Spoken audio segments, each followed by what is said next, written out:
Put the children to bed. It's time for Dan and Aldo to bare their souls.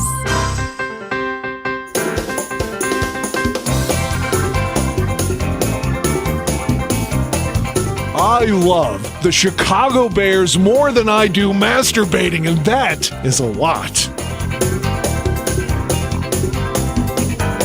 Then, with 3 seconds left, Bob Avellini throws a 30-something yard touchdown pass to Greg Latta, and the Bears win, and I literally shit my pants. I swear to God, I literally did.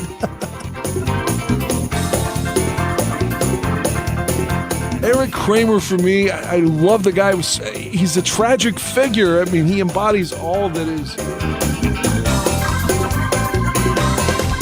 If they don't run the ball here, I'm going to vomit. I swear to God.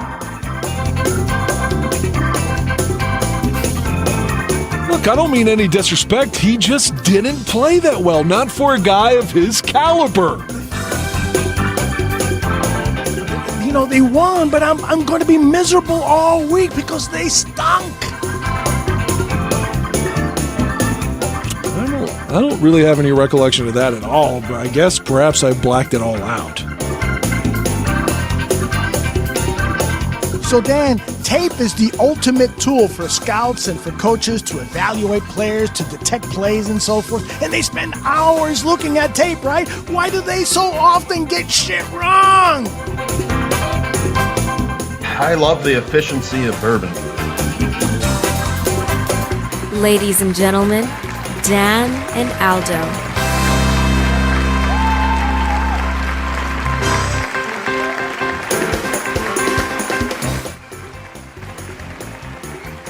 I think I feel the way you do right now. No, I don't hear you. Your mic. Sorry about that.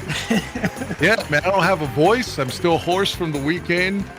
And normally you come in with that super energy, but I look at you and you're like, yeah. So I slept 13 hours today. 13 hours, and I'm still tired and don't have a voice, but I'm here. And tell us about the concert you went to. Why'd you love it so much? I loved it, but I got my ass kicked. It was pretty wild, man. So my buddy Jeremy and I went together, but there were a couple women that I knew that were there too. So we're hanging out with one of them specifically. I'll say her name's Alicia. And so these other two ladies get into a fight in front of us, like literally, like, you know, like any cliche you want to use, cat fight, girl fight, whatever. So, but where everyone's trying to break it up because, man, it's so crowded. It's elbow to elbow. Like someone starts fighting, you might get some friendly fire, you know? Mm-hmm. But Alicia grabs one of the girls to try to break it up. The girl hits her, so she hits the girl in the face, pop, and then security wants to kick us out. Oh, because no. I'm guilty by association. This was while Pantera was playing. So she's like, no, I was trying to break it up. The bitch hit me. She hit me. And then thankfully they let us stay, you know, so which none of us were the troublemakers though. But yeah, she had to fight. And God, a crowd surfer was in the air above my head and got dropped. I mean, completely dropped from being in the air and landed on my neck. Oh, so for like 2 songs, I thought, oh shit, I'm going to be sore the rest of the week. But I shook it off. And then I got kicked in the nose on Sunday, and I thought, oh, that's it. My nose is broken. But again, just a couple of songs, and I felt okay again. But after it was over, I think the main thing I thought was, it's not like I know what to expect going to a show, you know? Mm-hmm. But it was really over the top in some regards because, let me interrupt that thought and say, your film that you like, The Shawshank Redemption, the prison that they filmed the movie at is right beside where we are. So I went in there and did a tour. They turned it into some kind of haunted house shit. So I had to pretend that I liked it because my friend Jeremy paid for my ticket because I would never do that. And I was like, God, this is lame. Some woman screaming at me in my face. I was like, yeah. Praise the God or whatever. And, be well. I'm not reacting to any of this bullshit at all. But so we're beside that prison. There's only, I don't know the exact space of how large it was, but I can tell you they oversold this event.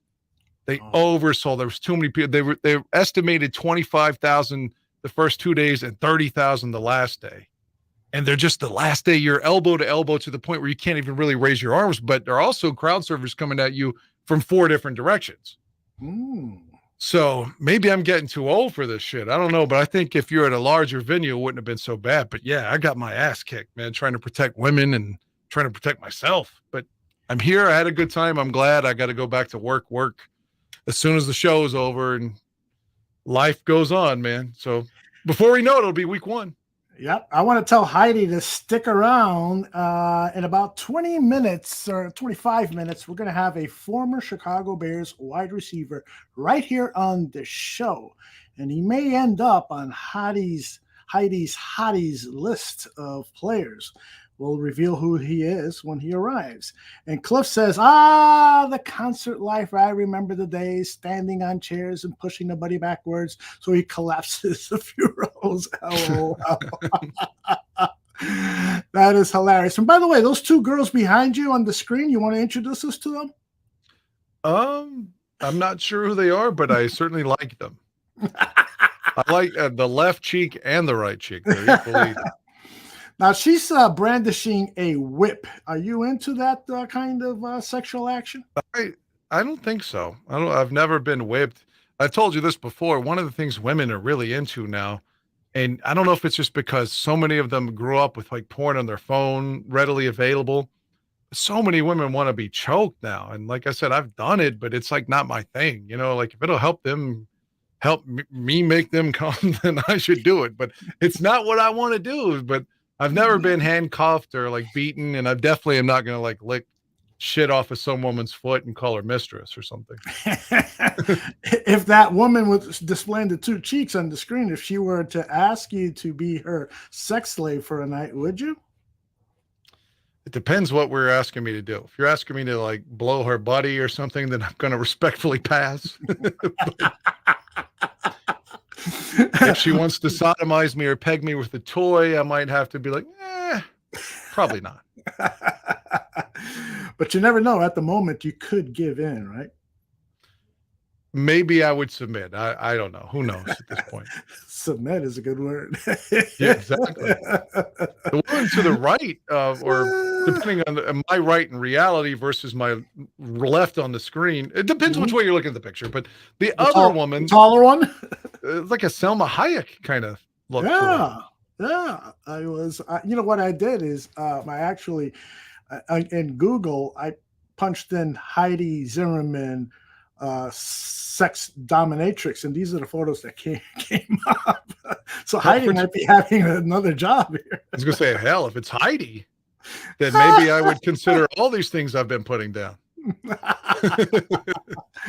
That is great. She's still selling her toes or pictures of her feet. She's willing to explore that. So I've asked her to come on to the show and do a demonstration for us. And so if Heidi, let me know when you're ready to do a demonstration of your toe painting. That way we can open up a GoFundMe account and pay for some of your expenses when you come to Chicago to watch the Bears and the Raiders. Before I even follow up on that, it's just in my head. Even if a guy happened to like guys, nothing wrong with that. It just happens not to be my proclivity. But even if women like guys, does anybody want to see pictures of a guy's foot? Nobody wants to see pictures of a man's foot. Not even gay men is what I'm saying. No, the whole foot fetish thing. Sometimes I can see it when a woman is in beautiful heels and stuff, and is beautifully manicured, pedicured, whatever it's called. But generally, feet have a lot of bones and a lot of veins. I'm not sure that's the way to grow feet. I'm not gonna lie. I hate my own feet. Even if I get a pedicure, I still think my feet look disastrous. And so do all men's feet. I just hate, but women's feet, I dig. I once had a girlfriend of a friend of mine tell me that I had really beautiful feet. And about 3 or 4 weeks later, I brought it up again in front of her. Oh, you said that I have really beautiful feet, and the guy almost punched me in the face. What? She said it. You don't have to bring it up again. Oh, we got a customer. We got a customer for Heidi. He says he'd buy Heidi's picks. Yay! I've seen Heidi's feet. They're immaculate. Let me put our feet over. Nice. So we're talking about, I was going to put a pen in that and come back. So we still don't have our Bears Raiders tickets yet. Mm-hmm. Ron's supposed to give them, but it is July 18th. Mm-hmm. Are you starting to get worried about, is he? Not at He's all. good. He's good. Oh yeah, absolutely. Ron's going to come through. If not, I still don't have the Broncos tickets yet either. I bought them on StubHub, and they're like, they're going to be available before kickoff. And I'm like, well, that's no fucking good. No shit. Like, I bought the Packers tickets, and they're in my phone right now. Mm-hmm. Yeah, I want the other tickets in my phone right now. Like, I hate to be impatient, but it creates anxiety for me. Boy, Heidi's conducting business in the chat room. This is going to be one hell of a show, man. We could get She says her. that could be taken wrong. What does she mean? What part could be taken wrong? Let's see. Don Burr, Detroit versus everybody, boogeyman home. Maybe is that what she means? Or Dan Aguirre. That could be taken wrong. I don't know what she meant by that. Well, maybe she's. Is it off-putting because I said that her feet were nice? No, not at all. Heidi loves for us to talk about her feet. And so she should. All right, let me tell you a little bit more about. Let's see. You talking about my feet. I'm sure what she's implying is that you have, been an audience for her feet, like in a room with the lights low and wine flowing. Okay, let me just say this right now. I've never sucked Heidi's toes, if that's what we're trying to get at. I didn't say I wouldn't do it. I just said I haven't done it. That's wild.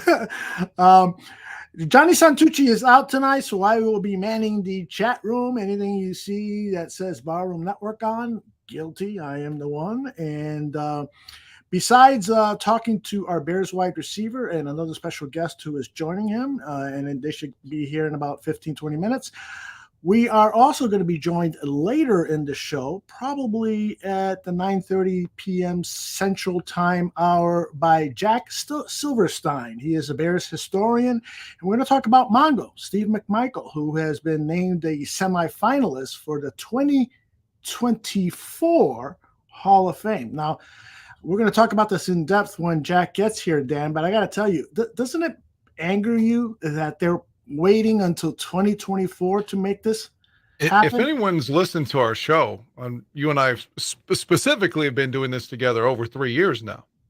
If anyone's listened to it, go through the archives. How many times have I said Ongo should have made the Hall of Fame?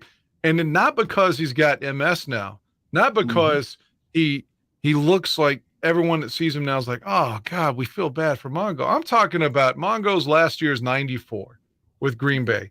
So he'd have been eligible. He was with us from, well, I guess he was with New England in 80, and with the Bears from 81 to 93, and then 94 with Green Bay, which, like he said, he stole a check from. So 99, I guess he'd have been eligible for the Hall of Fame. Dude should have been in like 99, maybe 2000, 2001.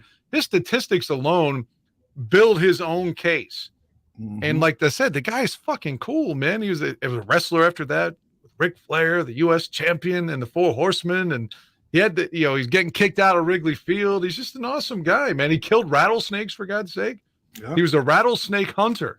Had beautiful women. I mean, the guy, he had a persona, and he was a great football player. And it's just a shame that if he does, we can only hope that if he does get in, he's still with us. And I don't mean to say that dark or dour or be dramatic, but he's not in good shape now. He's ill. And I hate that. It's like I always mention Cliff Branch, because he was so good, and John Madden was always telling him, hey, Cliff, you're going to get in. You just got to be patient. And he finally got in. He and Ken Stabler both, but they were both dead when they got put in. Mm-hmm. It's like if Pete Rose ever makes it in baseball. Yeah. Because like his problems of like gambling as a manager on his own team seem really, really insignificant now, especially with gambling going mainstream with FanDuel and all these sites. But if he gets put in, they're going to wait till he's dead. There's no way Pete gets in while he's alive. And, he's arguably the greatest hitter in the history of Major League Baseball. Absolutely. Yeah, it really makes me angry. You've got Virginia McCaskey, who is 100 years old, and And you're not being sarcastic. We're talking literally. yeah, she literally is 100 years old, and Steve McMichael, who is, you know, I hate to say it, but near death, Lou Gehrig's disease. Why are you putting this off? There should be an immediate vote tomorrow morning, and to try to get them into this year's class, two special people, so that they can be alive. And I'm not saying that Virginia is going to die soon. Hopefully, she lives to 100 and whatever she wants to live to. But she's, to me, it just seems like you should hold a special vote right now and try to get this thing done right away. We'll talk with Jack Silverstein about that at the 9:30 hour Central Time, Chicago. Also, Say one more thing before you segue. please. Here's my dream scenario for us, though, right? Mm-hmm. So let's assume that what you just said, although I agree with it, it's unlikely to happen, right? Mm-hmm. So the Super Bowl next year, is it in Vegas? I believe you're right. Yes. So what about Super Bowl 58, dream scenario? Let me get my cum ready because I'm about to ejaculate. Super Bowl 58, Bears back in the big game. You got Virginia on the field. You got Mongo on the field. Hall of Fame class 2024, and it culminates in the Bears winning the Super Bowl with them on the field. How awesome would that have been? That's a Hollywood script, and Hollywood scripts can come true, despite what Don Burr says. Don Burr, man, bringing that fucking Detroit smack talk. What do you think about the Lions, Dan? You think they can have a good team this year? They got a good roster. They should. They should have I mean, if I had to put my money right now on a team to win the NFC North, it should be Detroit.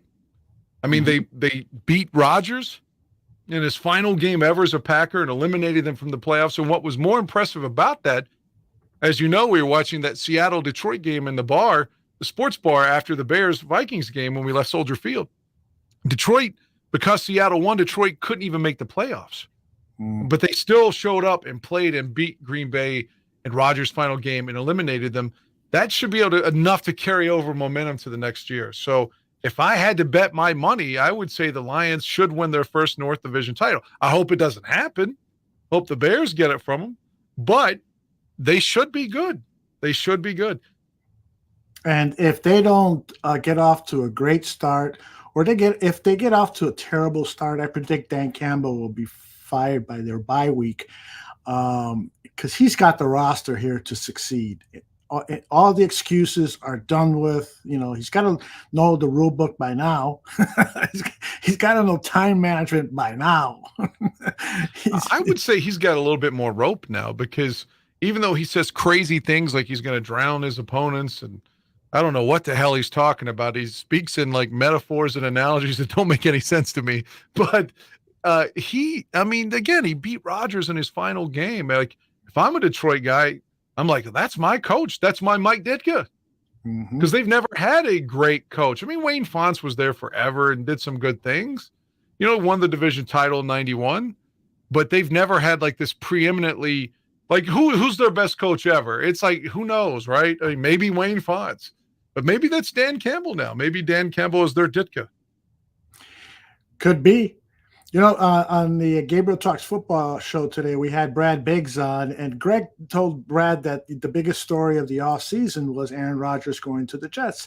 And as he was saying that, I was thinking to myself, my mind drifted, and I'm thinking to myself, maybe in years from now, people will say that in the biggest offseason story in 2023 was the draft and player acquisitions by the Chicago Bears. It propelled them to the Super Bowl in that very same year. I started daydreaming that. I had to slap myself. What a great dream.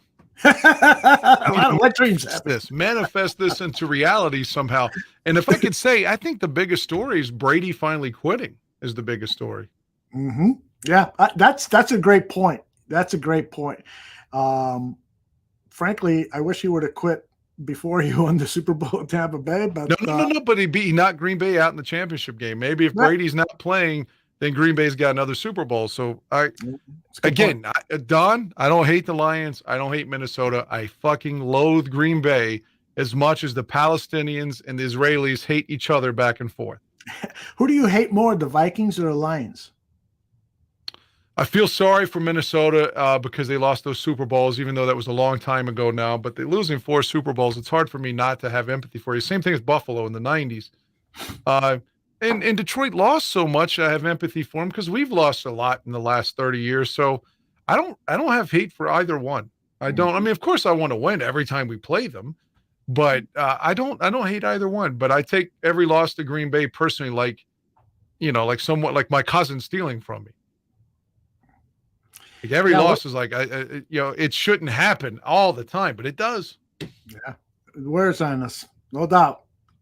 Who was the coach that said when you lose, you die a little inside. You die. George Allen.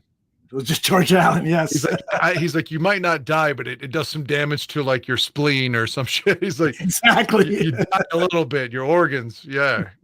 He should have been the Bears coach, by the way. Yeah, I should have been instead of Jim Dooley. I don't know what was up with Mr. Hallis. Vikings are being overlooked, according to Steve Mee. I hate to say it, but for me, they win the North. They split with us and beat Detroit and the Cheese home and away. Well, the reason my exception to that, the Stephen Mee's comment, is just to say that Minnesota was 13-4 last year, and it's kind of like the 0-1 Bears. Like when they went 13-3 and everyone was like, oh, but they were lucky and every bounce went their way. And I fought that narrative the whole lot. Oh, no, the Bears are good. And of course, the next year they start 2-0, but finish 4-12. And everyone's like, aha, I told you so. I think that this Minnesota team is similar to the 0-1 Bears team. Everything went their way. And just like the 0-1 Bears, they got their ass beaten in the playoffs as soon as it started at home. Remember, the Giants ran all over them. So I think they come back to earth. They lost a lot of players. I think that they could finish 3rd or 4th in the division. Interesting.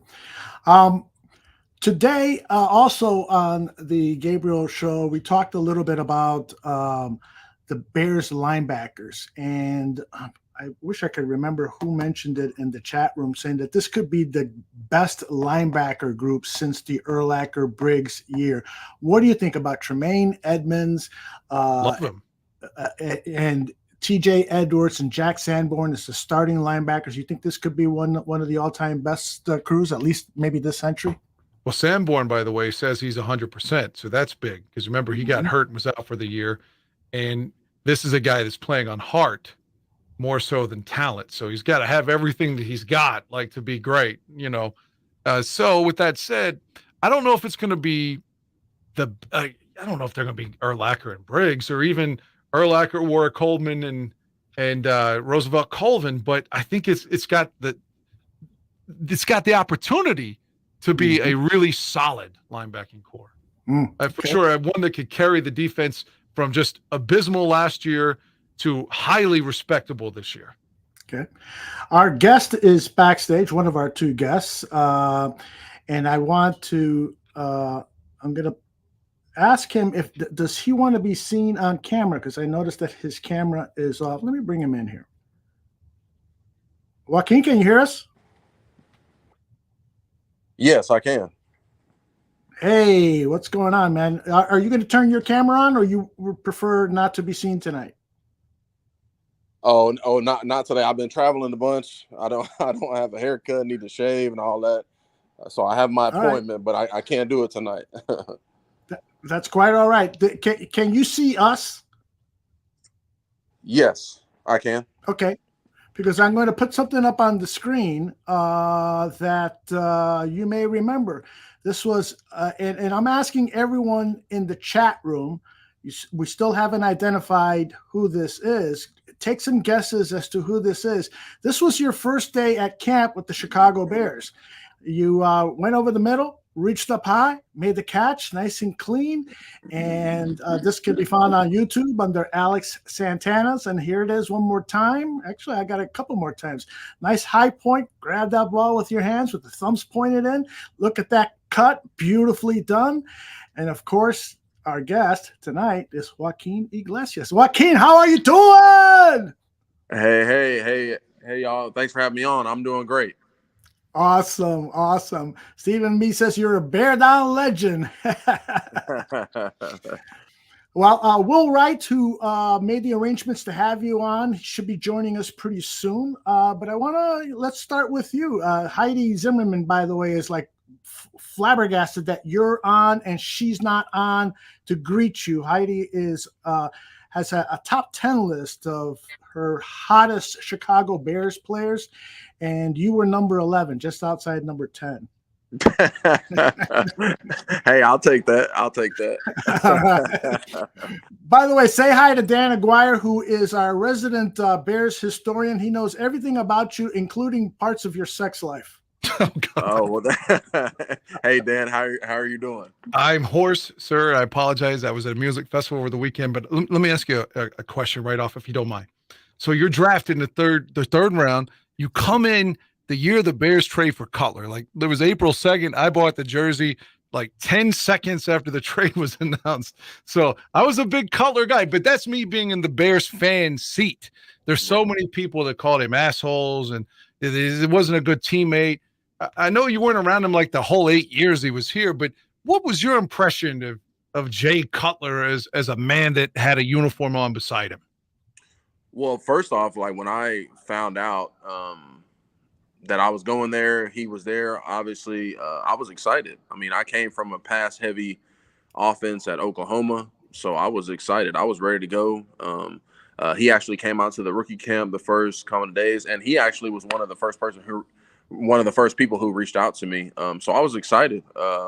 Obviously, it didn't work out, but I mean, I just think I didn't think he was an asshole or anything. I thought it was just, it's just competitive guys in a competitive environment.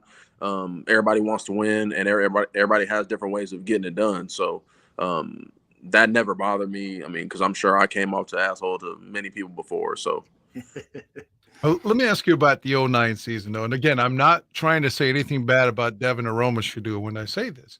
But as the season went on, Urlacher's out for the year from week 1. And at one point they're 5-9. The Bears finished 7-9. But the point is the season's not going well. Cedric Benson has his revenge game against them and runs for like 250 yards. And the Bears go to Baltimore and lose like 112-3. I mean, so shit's not going well. At any point, I mean, again, you take me inside the huddle here behind lock. How does a guy who's drafted in the third round, when he's seeing someone like Aromashodu, with all due respect, suddenly getting activated, do you go to Love and you're like, dude, we're not winning. Why not put me in there and show you that I can ball? Like, does that happen? Like, can you tell me how that is for a player? Yeah, absolutely. I mean, like I was just saying about guys who are competitive, right? I'm one of those guys. I mean, you don't make it to the NFL without being competitive. So from day one, I wanted to help. I wanted to be out there with my team. That was actually the first time in a long time that I wasn't able to play. I mean, and not help my guys and have to sit there and watch. So I didn't care who was out there, whether it was Devin Aromashodu, Rasheed, Devin Hester. That didn't matter to me. I wanted to play. I didn't care who was out there. And I wish them nothing but the best of luck when they were out there. But yeah, I mean, it burned inside of me that I wasn't able to try to help or, try to maybe add a spark because I thought I for sure could do that. What do you think got you in? I don't want to put words in your mouth, but Ron Turner's the OC then. What exactly, how did you get in like the doghouse to where you couldn't even, like most people would say, you didn't get a fair shot? Right. I honestly think from day one, I didn't fit that mold of offense. I came from Oklahoma where we threw it, 50, 60, 70 times a game. We ran about 120 plays a game to where now we're just, running the ball a bunch and blocking. And you got big speed guys who can run down the field and stretch the field like Devin Hester, Johnny Knox, people like that. I mean, that just didn't fit my style. So I wouldn't necessarily say I was in the doghouse. It just didn't fit my style of play. I've never been asked to do that before, and I've always come from like a run and gun. And honestly, when I got drafted to Chicago, I was surprised because I didn't think that was my fit from day one. But and they must have had like high expectations for you to take you in the third round. did they ever like convey, well, this is how we see you. We envision you doing this. Like, because they must have thought really highly of you, because you're a high draft pick. Yeah, and I mean, you have those talks, with coaches, and they tell you to kind of, keep fighting, so to speak, and all that. But at the end of the day, I mean, it speaks for itself, right? I'm not playing, so no matter what was said to me, the offense, whether I thought I fit it or not, I mean, I wasn't playing, so it was one of those things to where I just wanted to help. I just wanted to help the team and try to go out there and give them all. And obviously, going into the league, it's just not trying to be drafted, right? It's trying to get on the field and play and actually, make a splash in the NFL. And I just wasn't, unfortunately, able to do that. Let me interrupt for just a second. I want to bring my man in, Will Wright. He's made this all possible. Will, how are you, man? Hey, I'm doing well. How you doing, my friend? Good. For some reason, I'm not seeing you. I know that you're on camera. Do you want to be seen? Can you see me? I can. For some reason, see. Hold on a second. There you are. Partially, anyway. Is that better? No, it was better before. There you go. You were there for a second. There you go. There's Will Wright. Partially obscured again for some reason. There you go. How are you, man? Hey, I'm doing well. How about you, my friend? Doing great. Thank you very much for reaching out to me and introducing us to Joaquin Iglesias. Of course, we knew all about Joaquin during his time with the Bears and followed him afterwards. We were in the middle. Dan Aguirre was in the middle of asking Joaquin some questions. Why don't you continue, Dan, and then we'll bring Will in to talk about the current Bears. Well, okay, Mr. Iglesias, it was my understanding you grew up a Bears fan. Is that correct? No, that's not correct. Who did you like growing up as a kid? The Cowboys. I'm from Texas, so my family was all Cowboys fan. I grew up around, the glory days, Troy Aikman, Emmitt Smith, all them guys. So that's what I grew up. So when you watch football now, do you identify? That makes a lot of sense. But you're a Bears fan today, is that right, Joaquin? Yes, absolutely. Yes, absolutely. I mean, you got to give love to the team that drafted you and gave you an opportunity for sure. Exactly. Dan, I know you had one more question before we start talking about the current Bears, or at least one. Go ahead. I think I know where you want me to take this. Okay. Please don't be offended. I think you already know about this. There's a stand-up comedian that mentions you in her routine quite frequently. She loves to talk about celebrities that she's had coitus with. I'm trying to be speaking euphemisms. People that she's had sex with, and your name gets dropped a lot from Lisa Lampanelli. Your thoughts? I've never heard that before. I don't know who that is. Really?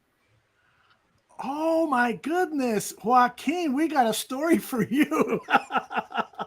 Yeah, she's got. I think I remember maybe something in the past about that, but I didn't know who it was, or I never actually met that person, so I didn't think it was true. Honestly, to be honest with you, She's got this routine where she brags about. I don't know if you want me to be rated R or PG here, but let's just say she has a shtick where she brags about celebrities or football players that she has sex with. And she was saying that she was doing all these guys from the Bears. And like I said, she's mentioned your name specifically. I've seen on 2 or 3 different stand-ups. So I don't know if you ever want to file a lawsuit or something. There you go. I mean, I guess it's in her stand-up, so I hope it's funny at least or something. Yeah. I don't know. If you like raunchy humor, Joaquin, she'd be right up your alley. I mean, she talks about, in the dirtiest way imaginable. She talks about having sex and I won't get into it because we want to maintain some decorum here. But after you guys leave, we'll talk about it. All right, let's talk about the present day Chicago Bears. Will, I want to bring you in. I know you are a huge Chicago Bears fan. You and I have exchanged a number of texts. Tell me what you think about the prospects of this year's 2023 Chicago Bears making the playoffs. You know what? I'm going to be honest. I think it's going to be similar to what happened back in 2018. The previous year, they had 5 wins, and then we had 12 in 2018. I just think because of the personnel upgrade, Justin's second year in the system. Justin has a number one wide receiver and DJ Moore. The back seven on the defense is steady. If we get an edge or two, the defense will be formidable. And when you look at the offense, Bob Tunyon, that's a sneaky signing along. And I think Chase Claypool and I think Darnell Mooney, they will get to be in their roles versus trying to be number one wide receivers, and they'll feast on those second and third cornerbacks, against the other team. And I think we have a good running game again, like last year when we led the league in rushing. So I just think the balance is there, the contract balance is there. I think Ryan Poles has done a great job of coming in and clean up a lot of mess that Ryan Pace put us in as far as personnel, trading away draft capital. We built the stock, so I think the present is great, and I think the future is great. Joaquin, do you agree with that, or what can you add to that?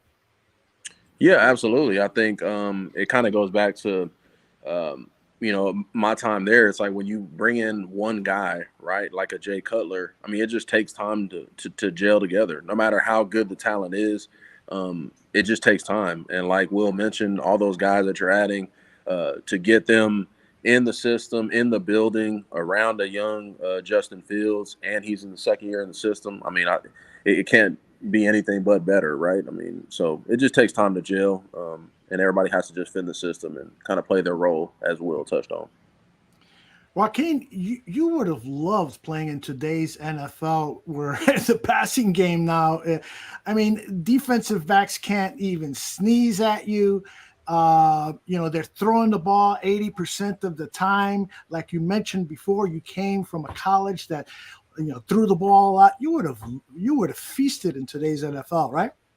Oh, I say that all the time. I think I was born maybe 10 to 15 years too early. Because not only that, I would have loved to be in college too, where I can get some of that NIL money as well. Yeah, I was taking a look at your highlights from college, and it's very impressive. In fact, let me see if I can put some up on the screen here so that way we can all enjoy this. Coming up in 5, 4, 3, 2, 1. Here, this is you at Oklahoma. You remember any of these plays? Look at that move. Oh, my goodness. Oh, yeah. That was my one and only catch from my senior night against Texas Tech. So it was a good one. I went out on a good one, on a good note. Nice. Who was your quarterback at Oklahoma? I had 3, but that one right there is Sam Bradford. Okay. I've been winning Sam Bradford. That was my senior year. But, yeah, I had Paul Thompson and Rhett Bomar as well. Excellent. What's your greatest college football memory? That game right there, to win it, I think we broke some record where it was like 6 games in a row that we scored 60 points was the record at the time. I don't know where that record stands today, but we were just on a roll, had fun. That's in Kansas City, Missouri, where my wife was at the time, girlfriend. We were having our first kid. She was there with her friends and family, and we won that game to go to the national championship. So it doesn't get too much better than that.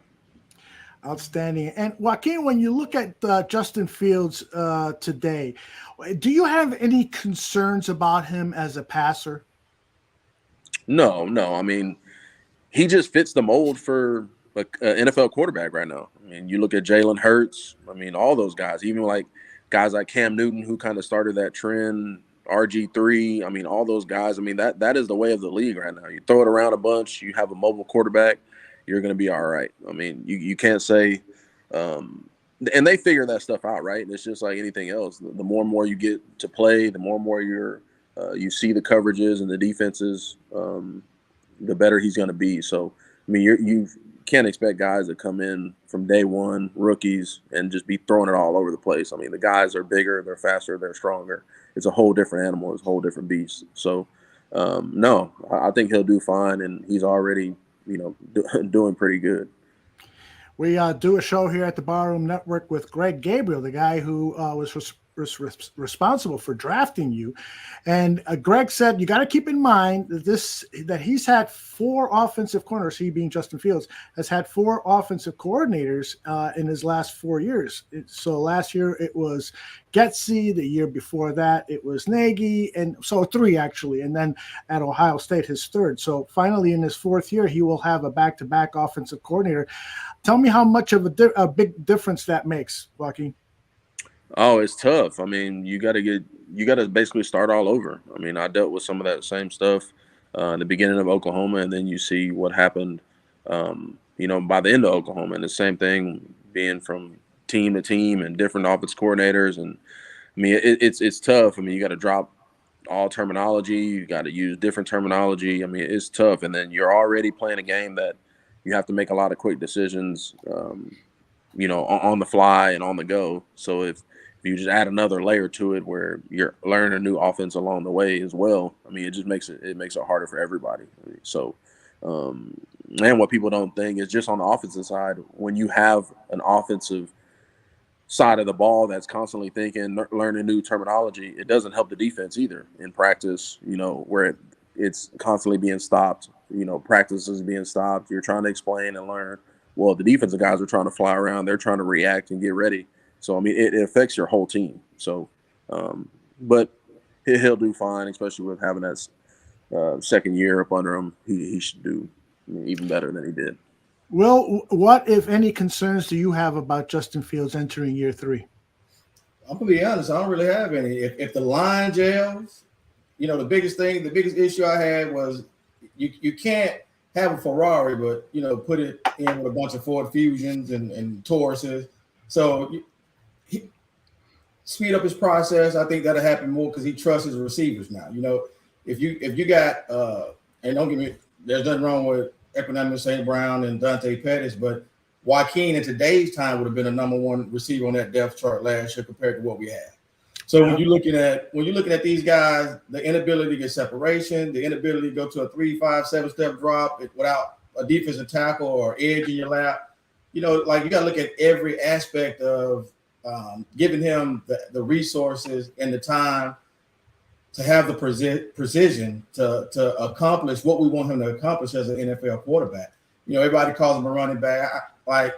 He's an athlete. He like Joaquin said earlier, he's the new trend of athlete. We're down here with Dak Prescott. But when you look at Kyler Murray, when you look at Jalen Hurts, Josh Allen, the Peyton Mannings and Tom Brady, the statues in the pocket, that no longer exists.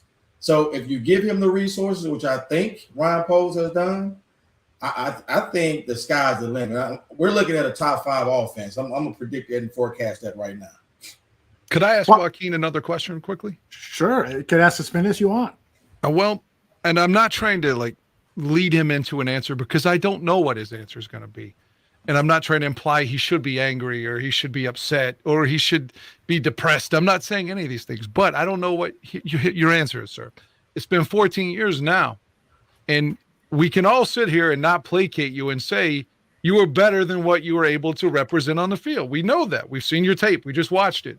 You're a 3rd-round pick, but you didn't get the shot you deserved. And I'm not blowing smoke when I say that. So 14 years later, how do you feel about that when you look back on it? I feel like I would have a little bit of animosity about it, but I don't know. Can you tell me the mind of an NFL player that didn't get his fair shake? Oh, I mean, at the time when I was, a lot younger, I was upset. I'm not going to lie and say that I wasn't, because, again, like we talked about earlier, as a competitor, you want to be out there. You want to compete against the top of the top and see where I was at. But now that I look back on it, I don't feel any animosity or anything negative about being drafted in the 3rd round. I mean, I know I was blessed to even be able to have my name roll across that screen. The opportunities I was afforded to give my family is nothing but a blessing. So I'm at peace with that. But yeah, during the time, when I still had those, competitive juices flowing, so to speak, yeah, I was ready to go. I was ready to get out there. And had a little sour taste in my mouth, but, didn't work out for me. And I know the NFL too is a lot about chance, and anybody who knows about the game, you have to fit into the right system. You have to have the right quarterbacks, the right coaches, all that, because everybody can play at that level. It just, who gets the opportunities and who doesn't. So, kind of that old thing. I mean, it is what it is at this point. And I'm looking at a scouting report from NFL.com, and there's a number of great scouting reports on you when you came out of college. This one is writing, Iglesias didn't get as much publicity as Heisman Trophy winning quarterback Sam Bradford or tight end Jermaine Gresham or even Sooners wide receiver Malcolm Kelly. But all he did was lead Oklahoma in receptions, 68 in 2007, 74 in 2008, and receiving yards, 970, 1,150 the past 2 seasons. He also scored 10 times as a senior en route to a second team All Big 12 honors. And then they list your strengths here, and truly, I'm not bullshitting here. It's got the longest list of strengths I've ever seen. Positives: good initial quickness off the snap and into his route. Experienced route runner who can generate separation from defenders due to his agility. Reliable hands, can pluck the ball outside of his frame and quickly secures it. Tracks the ball well. I mean, your head must be swelling by now, right, brother? No, but at the end of the day, man, I didn't play. That's kind of how it works. But Yeah. I just gave somebody this example the other day. It's funny because like that report says, I never was like this flashy guy, but I just kind of went to work. I kind of, I just handled my business. And I was a football player at the end of the day. But it's funny because it's the same thing that I was at the Senior Bowl. You had all these guys that people loved and liked and all that, blah, blah. And at the end of the day, when you look up the stats, I had the most receptions, had the most yards, and just kind of did my thing, just went along the way. I'm not gonna be a flashy guys, but I'm move the chains, and I prided myself on that. And but yeah, unfortunately, just didn't get my chance.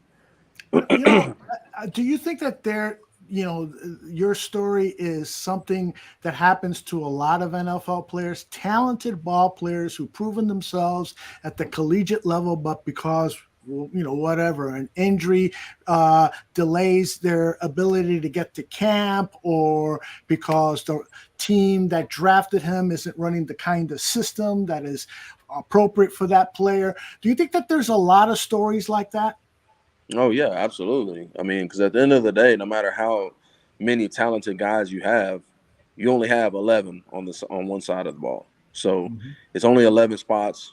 And then, when you start paying guys, I mean, those numbers even shrink, smaller, because you're going to have one quarterback, you're going to have a center, So, I mean, you're fighting for 5 spots on an NFL roster as a receiver, if that. But, I mean, now I'm sure it's more. But back then, it was 4 or 5, receivers. And that 5th receiver had to play every single special teams. It might be different now, but so, I mean, you're talking 4 spots on 32 teams.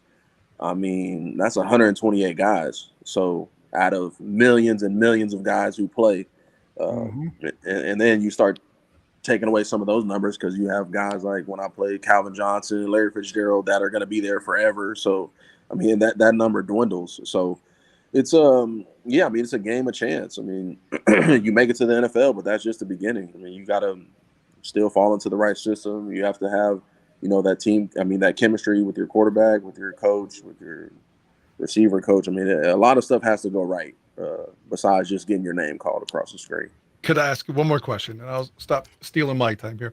You're not stealing anything. Get out of here. Well, could you tell me the mindset back then of what it was like when you're on the Bears? You're like, dude, I can play. I want to get playing time. And then Minnesota takes you off of the practice squad. So are you like, man, I wanted to prove myself here? Or are you like, okay, fuck, I'm going over there. I'm going to show them. I'm going to show them that I can ball. Oh, but you also have to learn a new offense, and you're in the middle of the season. Can you tell me how that impacted you emotionally at that time? Oh, yeah. Well, so, I mean, that was a complete strategic move because I was on the practice squad, wasn't, getting the opportunity to play yet again. And we had already made the playoffs. And I think we were going into the game, the Bears, I don't know if they were playing on maybe the Lions or Green Bay again or something like that. It was a division game, but we had already made the playoffs. So a lot of the starters were going to sit. So they were telling me they were going to bring me up for one game. Well, I was like, man, I want to have a chance to play because I know Minnesota was there that wanted me to come. But I was like, I want a chance to play not only for just this game that means nothing. I want to play for the future. Is that, a chance? And they were like, and I forget who told me this, but he was like, oh, well, I mean, that's understandable. We can bring you up for this game, and then we can put you back down to the practice squad for the next game. And I'm like, well, that right there tells me everything I need to know. I have no place here. I'm going to try to go find something for myself. So I wanted to go to the Minnesota because I thought that was a place I was going to be able to play. And then, of course, the lockout happened. So I didn't really get a chance to do that either. So it just didn't fall my way. Well, how was it that the two of you guys met? Man, Joaquin, like my brother, we met at a business meeting probably about 10, 12 years ago. And like I said, I'm an astute business person. Joaquin is an astute business person. So, outside of football, it's the same work ethic and it's the same grind and same commitment and motivation to be great. So, like minds and like talents align. Mm-hmm. There you go. Steve Mee says, big respect to Joaquin. To even get to the NFL level is a massive achievement. Retro says, thank you for your time and effort for the Bears, Joaquin. More players are not given the opportunity than the few that are. So that's the prevailing opinion here. Us fans, and I'm sure you know this, Joaquin, we're so grateful for the effort that you guys put to get onto the field, to fulfill your dreams, to be a professional football player. It's a dangerous sport. I know I couldn't withstand that punishment. I don't care how many days I'd be in the gym. I'm just not cut out for running over the middle and getting hit by a 265-pound linebacker. No, I can't do that. But there you are, man, doing it at the collegiate level, going to Bears camp. And like I showed earlier before Will got in, I found this videotape of Joaquin in practice. Look at this. Will, going over the middle right away. It's first day of camp. This was the very first day of camp. You remember this, Joaquin? I can't see it. Oh, that's right. You can't see it. Oh, well, you're going to have to watch it on the replay.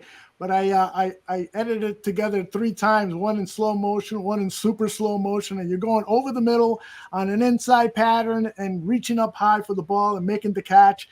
It's just what you guys do is just unbelievable, and we hold you guys in high respect. And when things don't turn out for you, I know some fans get stupid and say something nasty on social media or whatever, but deep down, the vast majority of us, our hearts go out to you because we know the sacrifices you make, not only physically, but also mentally, emotionally, time away from family and stuff. It's huge, man. So I hope that you're getting that sense from not only Dan and myself, but also the people watching with their comments. Oh, yeah, no, absolutely. I mean, and you got to love, the Bears fans. And trust me, I want to be out there just for them as well.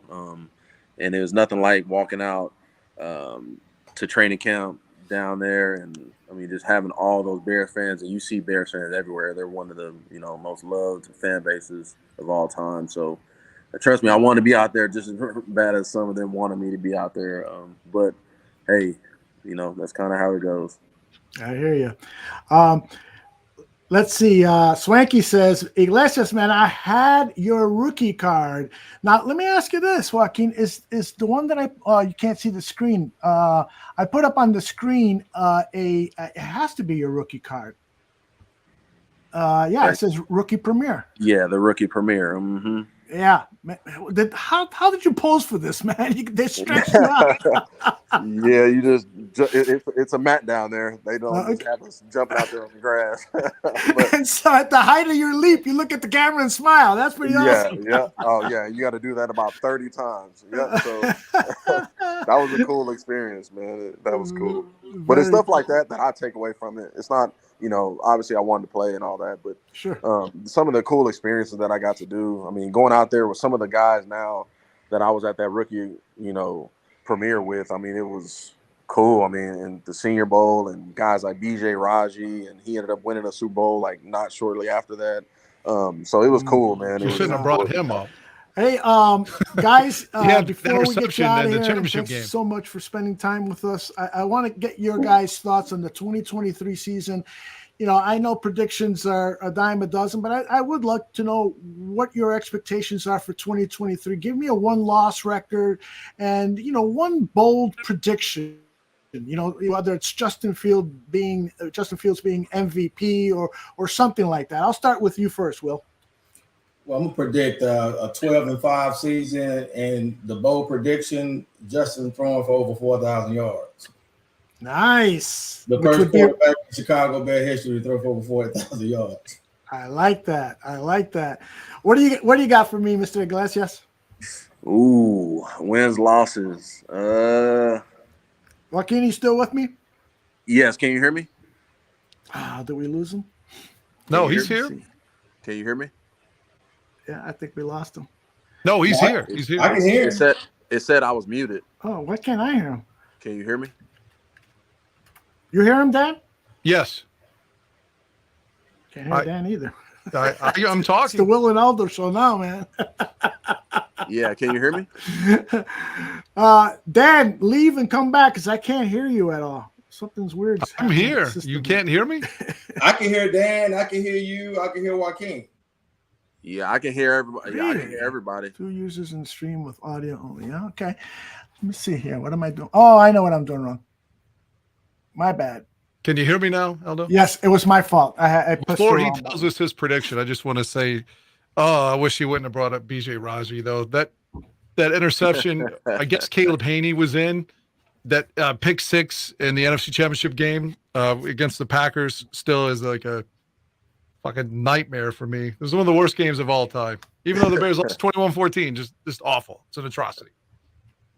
Yeah, and it's a small world. Speaking of Caleb Haney, he lives pretty close to me. Well, he played well in that game. He brought us back after Cutler got hurt, but yeah, it just didn't go the way. Just like that's the thing about the Packers, man. That game and then the one where it's like, oh, if you win, you're in, and the Bears had the lead. Great catch by Brandon Marshall, and guess what happens? They blow the Randall Cobb play at the end of the game. For 30 years, we've been getting our ass kicked by them. Yeah, so I'm hoping that's Chris Conte calling him. Oh yeah, stopping at the sticks when he should have been back covering the latter half of the field. So you said it, Will. About BJ Raji, Caleb Haney. If you look at that play, you got Devin Hester going on a crosser, but he's trying to throw it to Forte, and that's why Raji got the pick. Like, I don't know. Like, I played football too. I would have been looking for Hester on that crosser because he'd probably still be running the day if he would have looked at Hester on that crosser. I'm just saying. Well, are we going to beat Green Bay opening day? I paid $700 for 2 tickets. We're going to win, right? Absolutely. Yeah, I'll be there. I'll definitely be there. And like I said, we're going to bring a little Texas motivation. Yeah, this is about to start the reign of terror as far as us dominating Green Bay. I just can't foresee, after 30 years of Favre and Rodgers, Jordan Love picking up the baton and starting a new legacy. I'm sorry. I'm just going to go on record and say it's our time now. Love it. Guys, it's been a treat having you on. Joaquin, next time you come on with us, we want to see your face. All the women in the chat room are like clamoring that they want to see you shirtless and stuff like that. Dan wants to see you shirtless too. Evidently, Lisa Lampanelli wants to see him without a shirt. Evidently, she already did. Exactly. That's what I'm saying. I'm like, look, Joaquin, you didn't tell me about that. Yeah, I didn't tell myself about that. That is hilarious. I got one more question. It'll be 10 seconds. Do you keep your gear like after that? Do you like have your jersey and shit like hanging up like I would, man? Like just have it. You should still celebrate it, right? Do you still have like your gear from where you were at the Bears? Yeah, I got all types of random stuff. But for instance, my mom just gave me all my championship rings from Oklahoma like a month ago that I didn't know she had. So, but it's kind of all over the place. Awesome. That's wild, man. That's wild. Well, we got a lot more to talk to you about, and especially this 2023 version of the Chicago Bears. I'd love to have you back on just before the season starts, and we can really dig into this current Bears team. We'll be seeing you again soon. Will's lining up another guest for us very soon, and so we'll have you back on with this other special guest. We won't reveal the name. We like to keep people guessing around here. But again, thank you to both you, Will Wright and Joaquin Iglesias. Take care, guys. Hey, thanks for having me on, guys. Y'all take care. Thank you, All right, gentlemen. man. Thank you. All right. That was a blast, man. I'm telling you. What'd you think? You think he was just being modest about Lisa Lampanelli, or he really didn't know? Maybe his wife was by him. Oh, shit. I didn't even think about that.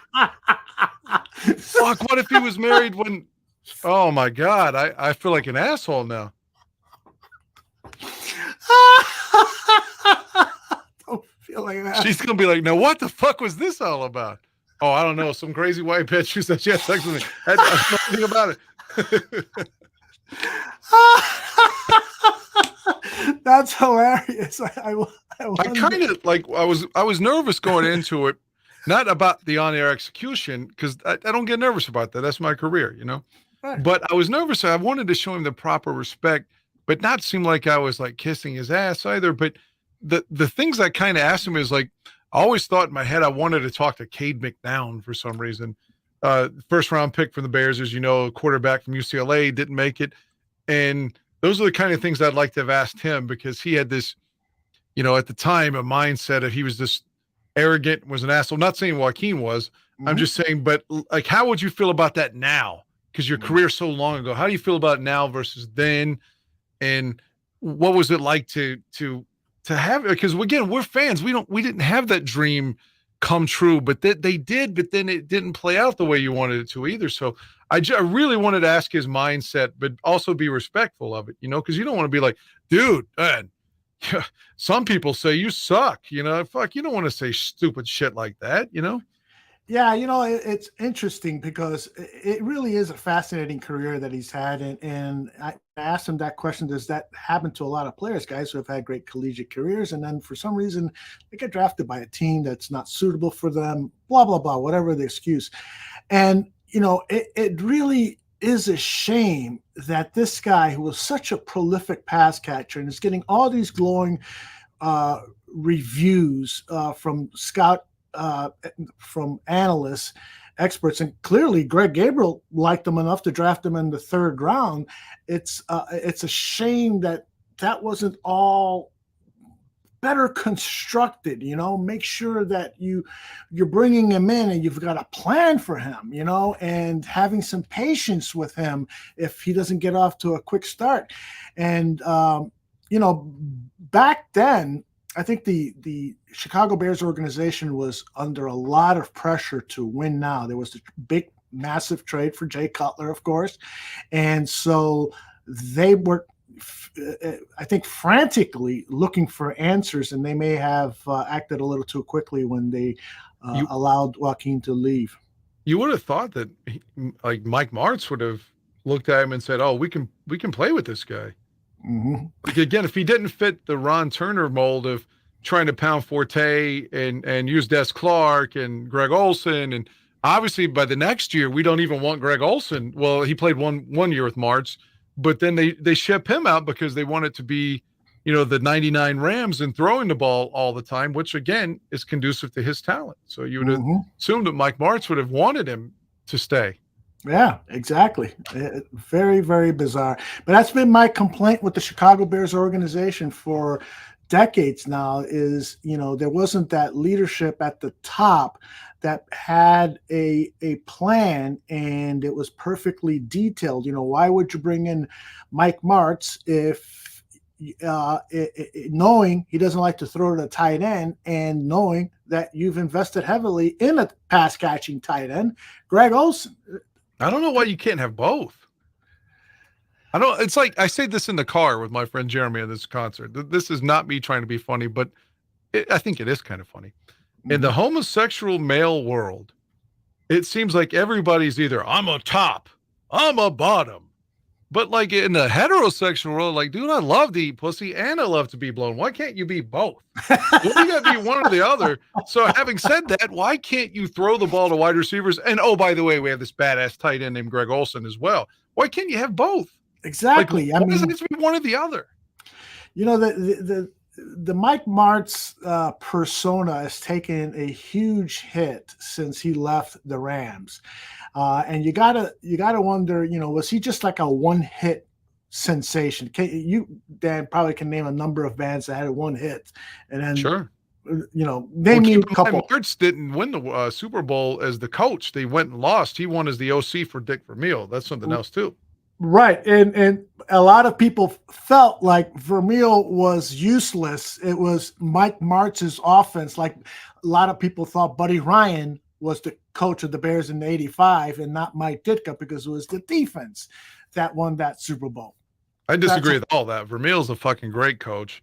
I agree with you. His passion. He won everywhere he went, whether that was Philadelphia or Kansas City, St. Louis. And I'm not sitting here bad-mouthing Buddy, but like to me, Ditka, I mean, if that's Neil Armstrong and Buddy, what did they do together? They didn't win. Mm-hmm. It's Mike Ditka and Buddy. I'm not saying Buddy shouldn't be 1B, but Ditka deserves more credit than he gets from some circles. Mm-hmm. I agree. I've bashed Ditka enough, but he got it done. And what did Buddy do by himself? He didn't win one playoff game, not one. Right. And he had a great quarterback in Randall Cunningham, right. And he didn't win one playoff game. Let me ask you this question. So it's the year after the Super Bowl. Vince Tobin is now the defensive coordinator for the Chicago Bears. Vince Tobin. The late, recently deceased. And he delivers a defense that statistically, in many stats, was better than the '85 Bears defense. Sure. So why didn't they win? Well, the main thing there, I think, honestly, I'm not just saying this because I love McMahon. I think that cheap shot changed everything from Charles Martin. But, and I don't hate Doug Flutie. I grew rather to like Doug Flutie and to think he was really good, especially by his time in Buffalo. But I mean, in week 2, for example, the Bears are playing the Eagles. Buddy comes into Soldier Field. The Bears didn't freak out and go sign a trade for Doug Flutie like they did later in the year. They played Mike Tomczak.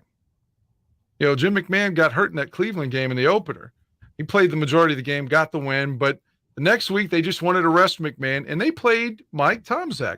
So my point is, if Mike Tomczak's good enough to beat the Eagles in week 2, he should have started the playoff game against Washington. So maybe they win if Tomczak plays. But your point to the defense, you remember when Tyson lost to Douglas? Mm-hmm. He comes back, he wins the championship again. But he's missing that id factor. Like Evander's not afraid of him when he's fighting Evander. Mm-hmm. And that's why he loses. I mean, he had that aura of invincibility. And for whatever reason, the Bears' aura of invincibility seemed to leave when Buddy left on defense.